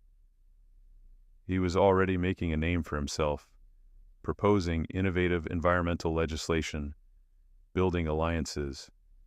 We were operating in parallel tracks, both of us working in environmental policy and remediation, both of us building influence, but on very different paths. A year into the federal contract, something unexpected happened. The administration announced an expansion of infrastructure funding. Part of that expansion included an additional $3 billion for environmental remediation, building on the success of programs like ours. But there was a new requirement. They wanted to see public-private partnerships that included state government involvement. They wanted projects that could demonstrate coordination between federal, state, and private sector entities. Pennsylvania was identified as a priority state due to its extensive brownfield issues. The state legislature would need to approve matching funds and regulatory cooperation. Chad, as a member of the Environmental Committee in the state legislature, would have influence over that approval. The irony was suffocating. I first realized the connection during a planning meeting with our federal contacts. They mentioned that successful implementation in Pennsylvania would require state legislative support, specifically from the Environmental Committee. "Do you have relationships with the Pennsylvania state legislature?" Ms. Campbell asked me. "Not currently. You might want to develop them. Representative Adams in particular has been very vocal about environmental infrastructure. He could be a valuable ally." "Representative Adams," I said carefully. "Chad Adams?" "Yes, do you know him?" "We went to high school together." "Oh, perfect. That should make it easy to coordinate." Easy, sure. I didn't pursue the conversation then, but over the next few weeks, it became clear that Chad's involvement was going to be unavoidable. He was now the vice chair of the State Environmental Committee. Any major environmental project requiring state cooperation would need his support. We needed that state support. The federal expansion funding was contingent on matching state commitments. Without Pennsylvania's cooperation, we'd lose access to a significant portion of the new funding. In March, I received a formal invitation to present Terra Clean's work to the Pennsylvania State Legislature's Environmental Committee. The presentation would cover our federal contract results and our proposals for expanded state-level projects. Chad's office sent the invitation, professional, courteous, no personal element. I accepted. The presentation was scheduled for April 15th in Harrisburg. I prepared carefully, assembling comprehensive documentation of our results, our methodologies, our cost-effectiveness. The night before, I barely slept. Not from nerves about the presentation, I'd given hundreds of presentations by this point, but from the prospect of facing Chad in an official capacity, in front of an audience, where we'd both have to maintain professional facades. The committee room was smaller than I expected, maybe 30 seats for audience members, a raised platform for the committee members, a presentation area in front. I arrived early, set up my equipment, reviewed my notes. Committee members filed in, gradually. Staff, other legislators, lobbyists, journalists. Chad arrived exactly on time, walking in with the committee chair, talking and laughing about something. He looked confident, comfortable in his role. He saw me and paused for just a fraction of a second. Then he smiled, walked over. Xavier, thank you for coming. I've been following Tara Clean's work on the federal contract. Really impressive results. Thank you, Representative Adams. The formality clearly amused him. We can use first names. We're not strangers. Professional setting. I think formal address is appropriate. He nodded slowly. Fair enough. Your presentation is scheduled for 45 minutes with questions after. The committee is very interested in your work, so expect a lot of engagement. I'm prepared. The hearing began. The committee chair, a woman named Representative Gray, called the session to order and introduced me. I presented our work methodically. The problem, thousands of contaminated sites across Pennsylvania representing both environmental hazards and lost economic opportunity. Our solution, innovative, cost-effective bioremediation that makes cleanup affordable. Our results, over 30 sites cleaned in Pennsylvania under the federal contract, all exceeding environmental standards, all under budget. I showed before and after photos, data on pollution reduction, cost comparisons to traditional methods, economic impact analyses showing job creation and increased property values. I could see the committee members paying attention, taking notes, genuinely engaged. In conclusion, I said, the federal program has demonstrated that innovative approaches can solve problems that seemed intractable. But we've only scratched the surface. Pennsylvania has over 4,000 identified brownfield sites. With state support and matching funds, we could significantly expand this work, creating jobs, improving environmental quality, and revitalizing communities. The questions began immediately. Most were substantive, about specific technologies, cost structures, environmental impact, implementation timelines. Representative Gray asked about scalability. Another member asked about regulatory compliance. A third wanted to know about community engagement and local hiring. I answered each question thoroughly, backed by data. Then Chad spoke. Mr. Rivera, I want to start by acknowledging the excellent work Tara Clean has done. The results speak for themselves. His voice was measured, professional. I have a few questions about your documentation and verification processes, if you don't mind. My stomach tightened slightly, but I kept my expression neutral. Of course. You mentioned that all your projects have exceeded environmental standards. Can you walk us through how those results are verified? Who does the testing? How do you ensure accuracy? All testing is done by independent third-party laboratories, certified by the EPA. We don't just meet EPA standards, we exceed them. Every project includes pre-remediation testing, ongoing monitoring during treatment, and post-remediation verification. All results are reviewed by EPA officials and state environmental agencies. And those results are all publicly available? Yes, every project report is filed with the relevant regulatory agencies and is public record. Excellent, transparency is crucial. He paused, looking at his notes. I also noticed in your cost analyses that you're significantly cheaper than traditional methods. Can you explain how you achieve those cost savings while maintaining quality? It was a fair question, but I heard the undertone, the implication. If you're cheaper, maybe you're cutting corners. The cost savings come from biological efficiency, not reduced quality. Traditional remediation often involves excavation and disposal. You're literally digging up contaminated soil and moving it somewhere else. That's expensive. Equipment costs, transportation, disposal fees. Our approach treats the contamination in place using naturally occurring bacteria.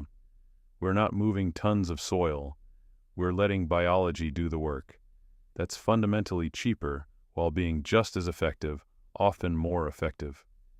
But you do have to add nutrients, monitor bacterial growth, maintain optimal conditions. Doesn't that add costs? It does, but those costs are still far lower than excavation and disposal.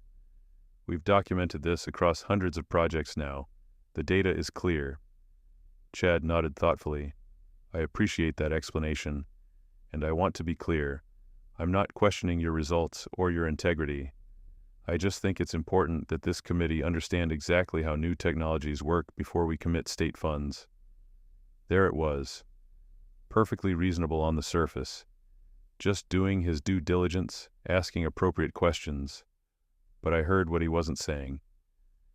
Remember what happened last time you claimed innovative results? Remember when your work was questioned? Are you sure you want to go through that again? Another committee member jumped in with a question about timeline, and the hearing moved on. After 90 minutes, Representative Gray called the session to a close. Thank you, Mr. Rivera. This has been very informative. The committee will review your proposal and make a recommendation to the full legislature within the next 60 days. I gathered my materials, aware that Chad was standing near the door, talking with other committee members. As I walked toward the exit, he caught my eye and gave a small nod. Professional acknowledgement, nothing more. I drove back to Philadelphia feeling unsettled. The presentation had gone well. The committee seemed receptive. But Chad's questions, carefully framed as legitimate inquiry, had accomplished their purpose. They'd planted just enough doubt to make the committee think twice.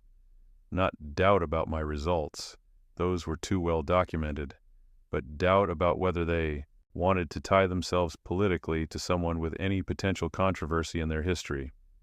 Over the next few weeks, I followed up with committee members, providing additional documentation they'd requested, answering follow-up questions, building relationships. But I also heard through our lobbyists that there was hesitation among some committee members. Nothing specific, just a sense that they wanted to be sure before moving forward with state matching funds. Chad's questions had worked. In May, I received an email from Chad, not through intermediaries this time, directly. Xavier, I wanted to reach out about the state funding proposal.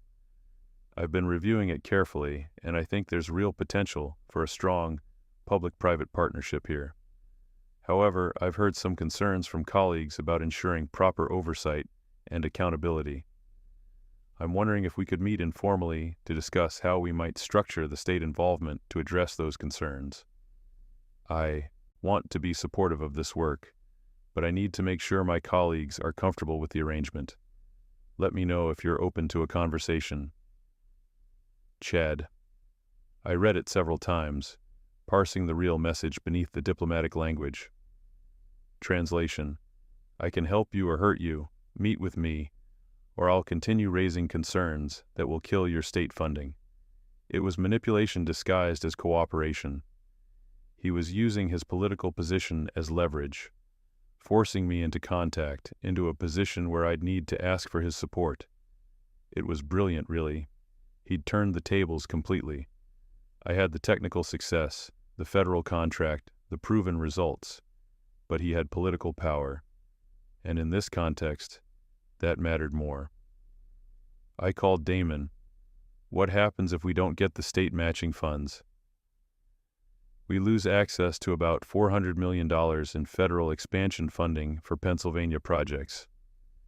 We can work in other states, but Pennsylvania is going to be our largest market. Without it, we're leaving significant money on the table. And if I meet with Chad and he continues to obstruct, then we're in the same position, but we've at least tried to cooperate. Look, I know there's history here, but sometimes you have to work with people you don't like. Politics is about coalition building, compromise, finding common ground. He was right, strategically, but he didn't understand the deeper dynamic. This wasn't about policy or politics. This was about Chad maintaining power over me. about him proving that even with all my success, he could still control outcomes in my life. I drafted a response. Representative Adams, I appreciate your willingness to discuss the state funding proposal. I'm committed to ensuring proper oversight and accountability in any state partnership.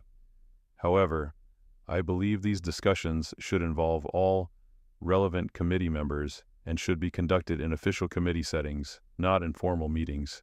If you have specific structural concerns about the proposal, I'm happy to address them at the next committee hearing or through formal written response.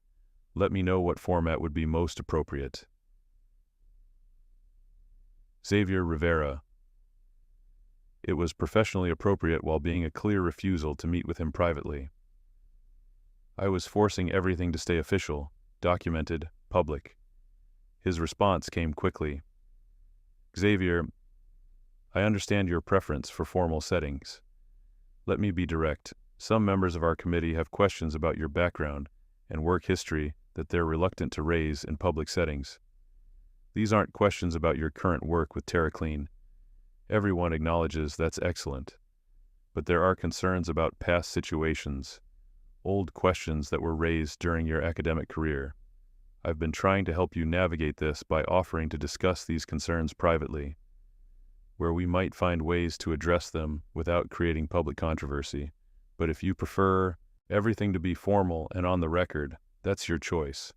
Just understand that might make things more difficult, not easier. Think about what serves your company's interests best. Chad. I stared at that email for a long time.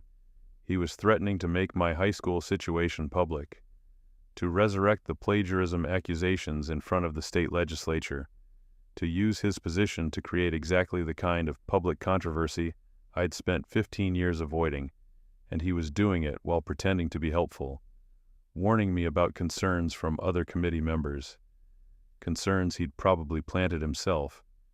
It was extortion disguised as friendly advice. I felt rage building, not the cold, focused anger that had driven me for years, but hot fury at the sheer audacity.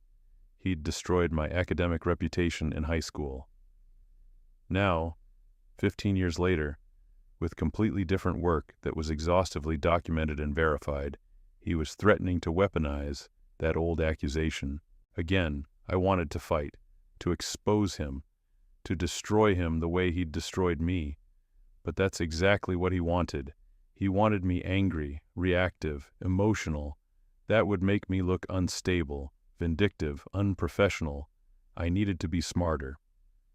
I called a friend from Penn State who'd gone into investigative journalism. Her name was Sienna, and she worked for a major Pennsylvania newspaper.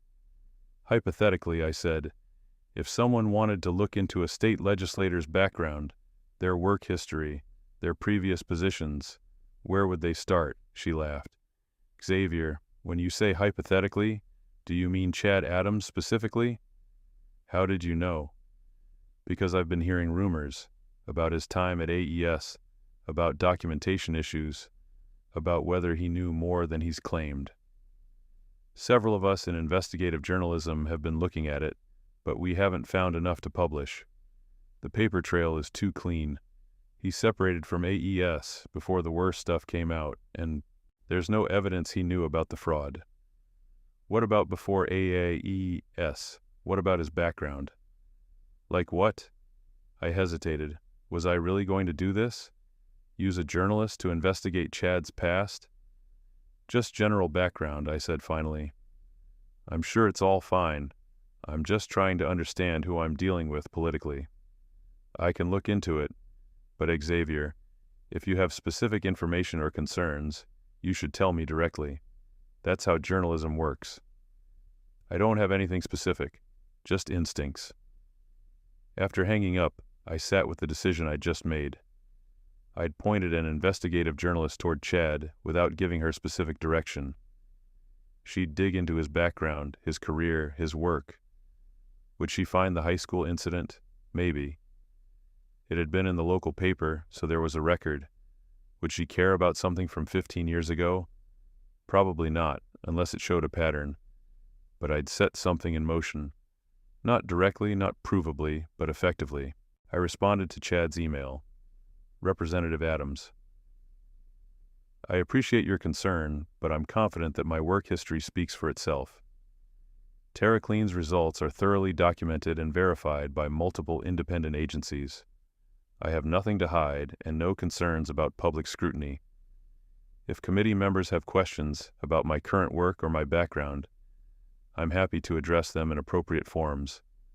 I believe transparency and public accountability serve everyone's interests. Xavier. It was a calculated response. I was calling his bluff, betting that he wouldn't actually want to make the high school incident public, because doing so would require him to explain his role in it. And I was signaling that I wasn't afraid. That scrutiny worked both ways. 3 days later, I got a call from Sienna. Xavier, I've been looking into Chad Adams like you asked. Most of his career is clean. Typical political trajectory, nothing scandalous. But I found something interesting from his high school years. My heart rate picked up. What? There was an incident involving another student's science project. The other student was accused of plagiarism, but the accusations seemed to have been unfounded. Chad was student body president at the time and was involved in raising the concerns. It didn't lead to formal charges, but it apparently derailed the other student's college prospects. Do you know who the other student was? A pause. Xavier, was it you? Yes. Jesus, that's why you wanted me looking into him. Another pause. Is this about revenge? Because I can't write a story that's just settling old high school grudges. It's not revenge, but it is about pattern of behavior. Chad built his career on appearing ethical while manipulating systems and people. He did it to me in high school. He did it with AES. Whether or not he knew about the fraud, he was careless with truth, trusted information without verification, and now he's doing it in the legislature. What's he doing in the legislature? I told her about the state funding proposal, about his questions during my presentation, about his emails threatening to raise concerns if I didn't meet with him privately. That's leverage, political hardball, unethical maybe, but not illegal. But it's a pattern, that's the story. Not any single incident, but a pattern of someone who presents himself as ethical, while consistently manipulating processes and people to maintain power. She was quiet for a moment. That's a harder story to write. It requires multiple sources, documentation, proof of pattern. I'd need more than a high school incident and some aggressive emails. What if I gave you access to everything? My documentation from high school, showing my work was legitimate, the emails from now, statements from people who've worked with him? Do you have statements from people who've worked with him? Not yet, but if I start asking around, I bet I can find them. Xavier, be careful. If you're wrong about this, if it looks like you're just trying to hurt him because of high school, it'll backfire badly. You'll look petty and vindictive. I'm not wrong. How sure are you? I thought about it. Was I sure Chad was fundamentally unethical? Or was I just angry and looking for patterns that confirmed my bias?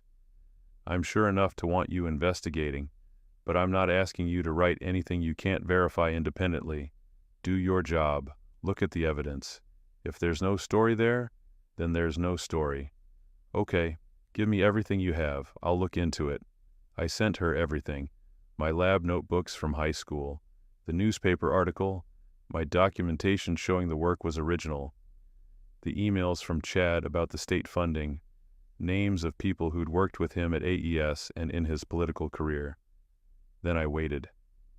2 weeks passed. Sienna called regularly with questions, asking for clarification on details, requesting additional documentation. She was being thorough, which I appreciated and feared in equal measure. Meanwhile, the State Environmental Committee scheduled another hearing on the funding proposal. I'd be presenting again, answering more questions. The night before the hearing, Sienna called. I have enough for a story, not everything you hoped for, but enough to be newsworthy. What did you find? The high school incident checks out exactly as you described. Your work was clearly original. I had 2 independent science professors review your documentation. The accusations against you were unfounded. Chad's role in raising those accusations was documented in school board meeting minutes that are public record. And AES? That's murkier. I found 3 former AES employees willing to talk on background. They all said Chad was brought on as a consultant specifically to help prepare documentation for government bids. One of them said he raised concerns about data accuracy in their internal meetings, but he was overruled by senior management. Another said he seemed unaware of the historical documentation issues. So he's either careless or complicit. Careless is more supportable with the evidence, but here's what's interesting. I found a pattern in his political career. 4 different occasions where he's publicly questioned other people's work or integrity, raising concerns that later proved unfounded or exaggerated, but which served to elevate his own position or diminish a competitor. It's subtle. He never makes direct accusations, just raises questions, but it's a consistent pattern. That's the story. That's one story. The other story is a successful environmental entrepreneur with a grudge against a rising politician, using a journalist to dig up dirt. Xavier, you need to understand how this can play. If I write this, you're part of it. Your history, your motivations, your company's interest in the state funding. It all becomes public. I understand. Do you? Because this could hurt you too. Some people will see you as brave for speaking up. Others will see you as bitter and vindictive. Your business relationships could suffer. I thought about that.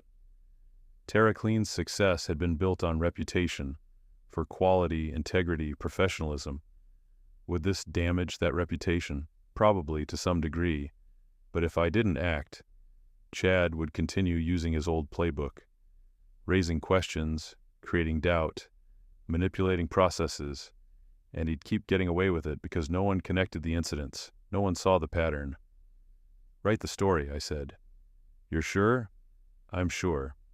The article published the morning of the committee hearing. The headline, Pattern of Doubt, How State Representative Chad Adams Built Career on Questioning Others. It was comprehensive and carefully sourced. It covered the high school incident, the AES situation, and the 4 cases Sienna had found of Chad raising concerns about competitors or critics. It quoted multiple sources, included documentation, presented Chad's responses to all allegations. Chad's quoted response was defensive. Representative Adams categorically denies any pattern of unethical behavior. In each instance mentioned, Representative Adams was fulfilling his responsibility to ensure integrity and accountability, whether as a student leader, consultant, or legislator. Questions about documentation, processes, or claims are part of responsible oversight, not personal attacks. The timing of this article, coinciding with important environmental legislation, raises questions about the motivations of those providing information to the press. The article also quoted me, I have no personal animus toward Representative Adams. However, I believe the public has a right to know about patterns of behavior in their elected officials, particularly when that behavior involves questioning the integrity of others while avoiding scrutiny of one's own actions. It was fair, balanced journalism. It didn't accuse Chad of anything illegal, but it painted a picture of someone whose career had been built on raising doubts about others while maintaining a veneer of ethical concern. The reaction was immediate and divided. Environmental advocates who'd supported Chad were split. Some defended him as a victim of political attacks. Others expressed concern about the pattern. Political opponents seized on the story. Media coverage multiplied. I arrived at the committee hearing to find it packed. Journalists, lobbyists, citizens, staffers. The normal, sleepy committee session had become a major political event. Chad was already there, talking with other committee members. He looked tired, stressed, but still composed. When he saw me, his expression hardened. Representative Gray called the session to order. Before we proceed with today's testimony from TerraClean Solutions, I want to address the article that was published this morning. Several committee members and Representative Adams himself have requested an opportunity to respond to the allegations raised. Chad stood. Madam Chair, I appreciate the opportunity. I want to be absolutely clear about my conduct. In high school, I raised legitimate questions about a project that appeared to closely mirror published research. The school administration investigated and made a decision based on their assessment. I was not involved in that decision. I simply raised concerns as part of my responsibility as student government president. Regarding AES, I was a consultant brought on for policy expertise. I was not involved in operational decisions or historical documentation practices. When integrity questions arose, I immediately ended that relationship. As for the other instances mentioned in the article, in each case I was asking appropriate questions as part of my oversight responsibilities. Questions about documentation, funding, or processes are not personal attacks. They're part of responsible governance. I believe this article is politically motivated, timed to coincide with important legislative decisions, and designed to undermine my credibility as I exercise appropriate oversight responsibilities. I will not be intimidated or silenced by such tactics. Several committee members nodded supportively. Representative Gray looked at me. Mr. Rivera, would you like to respond? I stood. Madam Chair, I am here to present information about TerraClean's work and our proposal for state partnership. My personal history with Representative Adams is not relevant to that discussion. I've provided documentation to journalists who made independent judgments about newsworthiness. I stand by the accuracy of everything I provided, but I'm not here to debate high school incidents or political motivations. I'm here to talk about environmental remediation, about results we've achieved, about opportunities for Pennsylvania. If the committee would prefer to focus on that rather than personal histories, I'm ready to proceed. It was the right tone. Professional, focused, above the fray. I wasn't going to get dragged into a public argument. Representative Gray nodded. Let's proceed with the scheduled testimony. I presented for 30 minutes. The same data, the same results, the same proposal. Some committee members asked substantive questions. Others sat silently, clearly uncomfortable with the entire situation. Chad asked no questions. After the hearing, I was approached by several journalists. I declined to comment beyond what I'd said in the committee room. Chad held his own brief press conference outside the building. This is a clear attempt to intimidate legislators who ask tough questions. I will not be bullied into abandoning my oversight responsibilities. The people of Pennsylvania deserve representatives who prioritize integrity over political convenience. Over the next week, the story evolved. More journalists dug into Chad's background. Some found additional instances of him questioning others' work. Others found people who praised his integrity and professionalism. The State Environmental Committee delayed their vote on the funding proposal, citing the need for additional review given the controversy. TerraClean's business wasn't immediately affected. Our federal contracts continued. Our reputation in the industry remained strong. But the uncertainty about state funding was problematic. Vivian called me. Xavier, I supported your decision to go public with this information, but I need to know, is this hurting the company? Short term, maybe. The state funding is delayed, possibly dead. But long term, I think we'll be fine.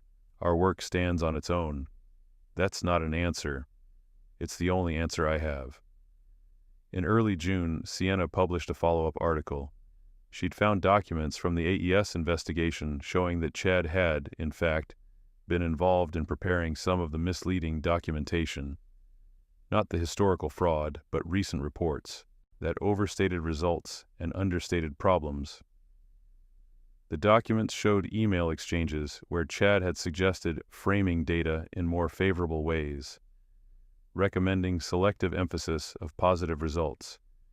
It wasn't smoking gun proof of intentional fraud. But it showed carelessness at best, deliberate spin at worst. The political fallout was significant. Several environmental organizations that had endorsed Chad withdrew their support. Calls grew for him to resign from the Environmental Committee. He refused. In a statement he said, "I will not resign based on politically motivated attacks and selective interpretation of legitimate work communications. I have committed no wrongdoing, and I will continue serving my constituents." The state legislature session ended in late June without action on our funding proposal. It was effectively dead for that year. We'd lost $400 million in potential project funding. My board was unhappy. Damon was frustrated. We had that funding, it was ours, and you chose to blow it up by going after Adams personally. I didn't go after him. I provided accurate information to journalists. That's semantics. You knew what would happen. You chose revenge over business interests. He was right. I had chosen. I'd known the likely cost and paid it anyway. But I'd also accomplished something. Chad's reputation was damaged. His political trajectory was interrupted. The pattern I'd seen was now public knowledge. I'd made sure he couldn't do to others what he'd done to me. That summer, I took my first real vacation in years. 2 weeks in Costa Rica, supposedly to relax. I spent most of it hiking alone, thinking, what had I accomplished? I'd built a successful company. I'd won major federal contracts. I'd developed technology that was making a real environmental impact. But I'd also become someone willing to sacrifice business interests for personal vindication. I'd used my success as a weapon. I'd hurt Chad's career deliberately and publicly. Was I proud of that? My mom called while I was on the trip. "I saw the news about you and that boy from high school. It wasn't about revenge, Mom." "Wasn't it?" I didn't answer. "Xavier, I'm not judging. Maybe he deserved what he got. Maybe exposing him was the right thing to do. But I'm worried about you. This whole thing, the company, the success, the conflict with Chad. It seems like you're still fighting battles from 15 years ago. I'm just trying to build something that matters. By tearing other people down? By holding people accountable," she sighed. "That's what Chad probably told himself in high school when he questioned your project. That he was just holding you accountable, ensuring integrity." That observation hit harder than I expected. When I got back from Costa Rica, I found an email waiting. From Chad. "Xavier, I know you probably don't want to hear from me, and I understand why, but I've spent the past few months thinking a lot about our history, about the choices I've made, about the person I've become. You were right about some things. I did question your work in high school without adequate evidence. I did it because I saw you as competition for scholarships and opportunities, and I was willing to damage your prospects to protect my own. That was wrong, deeply wrong. I've told myself for years that I was just doing my duty, asking appropriate questions, but the truth is I was threatened by your abilities, and I acted out of insecurity and selfishness. I'm sorry. Not because of the recent controversy or because I'm trying to salvage my political career, but because you deserved better. You did genuine, excellent work in high school, and I destroyed that opportunity for you. I've carried guilt about that for years, though I've never been brave enough to acknowledge it directly. I'm acknowledging it now. I don't expect forgiveness. I don't even necessarily want a response. I just wanted you to know that I recognize what I did. I understand the harm it caused, and I am genuinely sorry. Whatever happens to my career, I deserve it. But I hope that you've found satisfaction in the success you've built. You earned it. Chad. I read it multiple times. Was it genuine? Or another manipulation, trying to gain the moral high ground by confessing and apologizing? I honestly couldn't tell, and I realized I didn't care. Chad's motivations, his growth or lack thereof, his career trajectory, none of it actually mattered to me anymore. I'd built something real. I'd proven my worth on the largest stage available. I'd exposed his pattern of behavior. I was done. I didn't respond to the email. I filed it away and moved on. 3 months later, the final piece fell into place in a way I never expected. The federal government announced another expansion of environmental infrastructure funding. This time, they were specifically looking for projects that had demonstrated success but faced state-level political obstacles. Pennsylvania was mentioned explicitly. The federal program would provide funding directly to contractors, bypassing state involvement for projects of national significance. TerraClean's Pennsylvania brownfield work qualified. We submitted a proposal in September. By November, we'd been awarded $600 million in direct federal funding, $200 million more than we would have gotten through the state partnership. The irony was perfect. Chad's political interference had actually resulted in us getting more funding through a different mechanism. When the award was announced, journalists asked if I had any comment about Representative Adams, whose resistance to state funding had inadvertently helped our federal case. Representative Adams and I have different approaches to environmental policy, I said. I respect that he has his perspective. I'm focused on getting work done, regardless of political complications. It was the most generous thing I could say truthfully. Chad lost his re-election, bid in November. The ethics questions and controversial start to his term had damaged him too much. His opponent, a moderate Democrat, won by 8 points. I felt nothing when I saw the results. No triumph, no vindication, just a vague sense of completion. The last time I heard from Chad was a brief LinkedIn message after his election loss. Congratulations on the federal funding. You've built something remarkable. I hope you're proud of it. I never responded. In December, I was invited to the White House for a ceremony recognizing successful infrastructure projects. TerraClean was being held up as an example of innovative private sector solutions to environmental challenges. I stood in the East Room with other business leaders, shook hands with the president, accepted an award for environmental excellence. My parents were there. They looked older, more frail than I remembered, but proud. "We're so proud of you," my mom said, hugging me after the ceremony. "Look at what you've accomplished." "Thanks, Mom." "Are you happy?" she asked again, the same question from years ago. I thought about it honestly. I'd built a successful company. I'd developed technology that was making a real difference. I'd achieved recognition at the highest levels. But I'd also spent 15 years driven primarily by anger and the need to prove something. I'd sacrificed relationships, personal happiness, peace of mind. I'd become harder, colder, more calculating. I'd won every battle. But what had I lost in the process? "I'm satisfied," I told my mom. "I've accomplished what I set out to do." "That's still not the same as happy." "No, it's not." She looked at me with sad understanding. "The boy who loved science just for the sake of it. Do you ever miss him?" "Every day." That night, alone in my hotel room, I thought about the path that had led me here. The brilliant, idealistic 17-year-old who just wanted to clean up contaminated soil and make a difference. The humiliated graduate who'd left town carrying the label of fraud. The driven college student who'd rebuilt himself through sheer will. The entrepreneur who'd turned anger into achievement. I'd proven that truth could overcome lies, that merit could win despite politics, that the kid who'd been destroyed in high school could build something that no one could take away. But I'd also proven something darker, that success driven by revenge, no matter how justified, comes at a cost. I'd become someone who could weaponize journalism, sacrifice business interests for vindication, expose enemies with precision. I'd won, completely, thoroughly, undeniably. But the person who'd won wasn't the person who'd started the journey. The work continues. TerraClean is implementing projects across Pennsylvania and expanding into other states.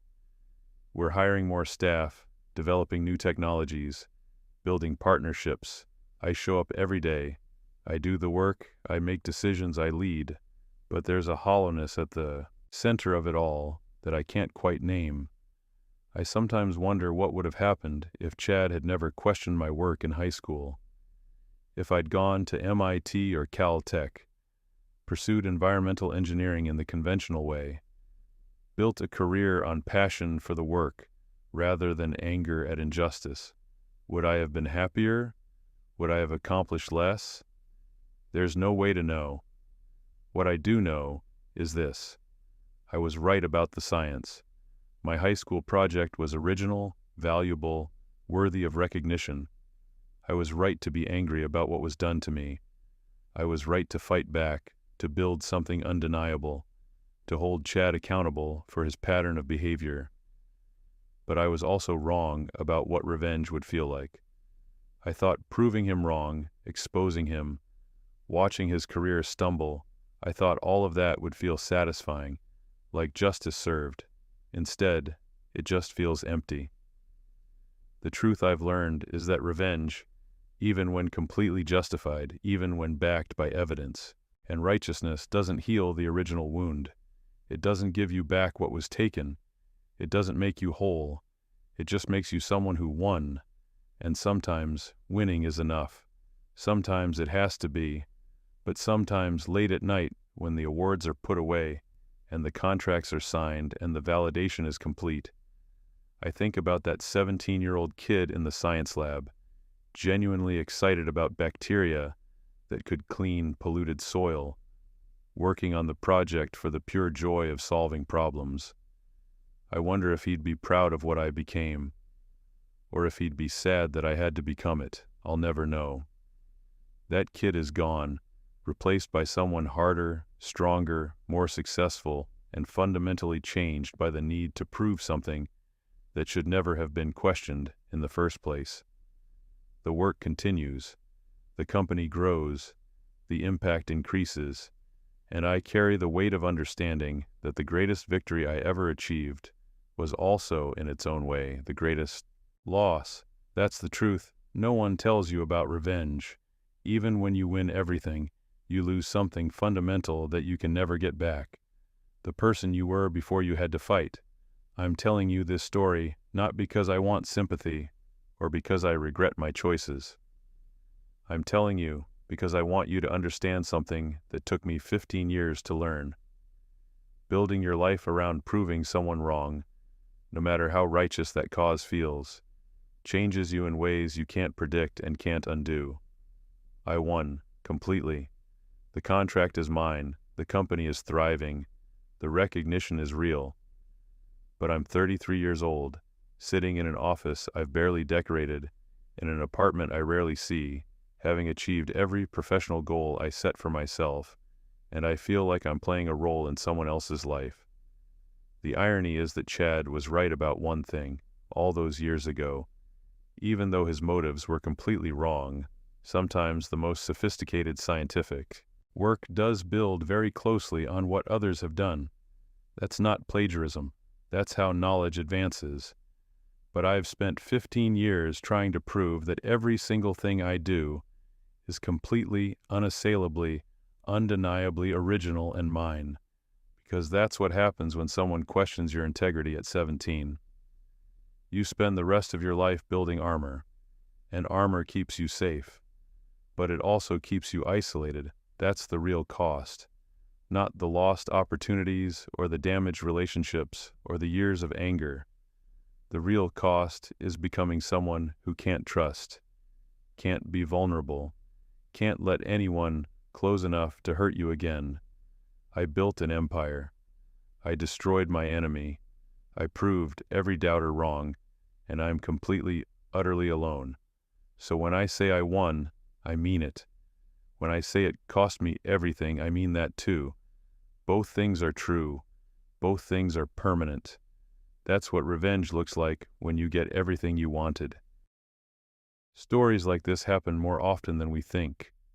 Subscribe if you want to hear the ones that usually stay unspoken.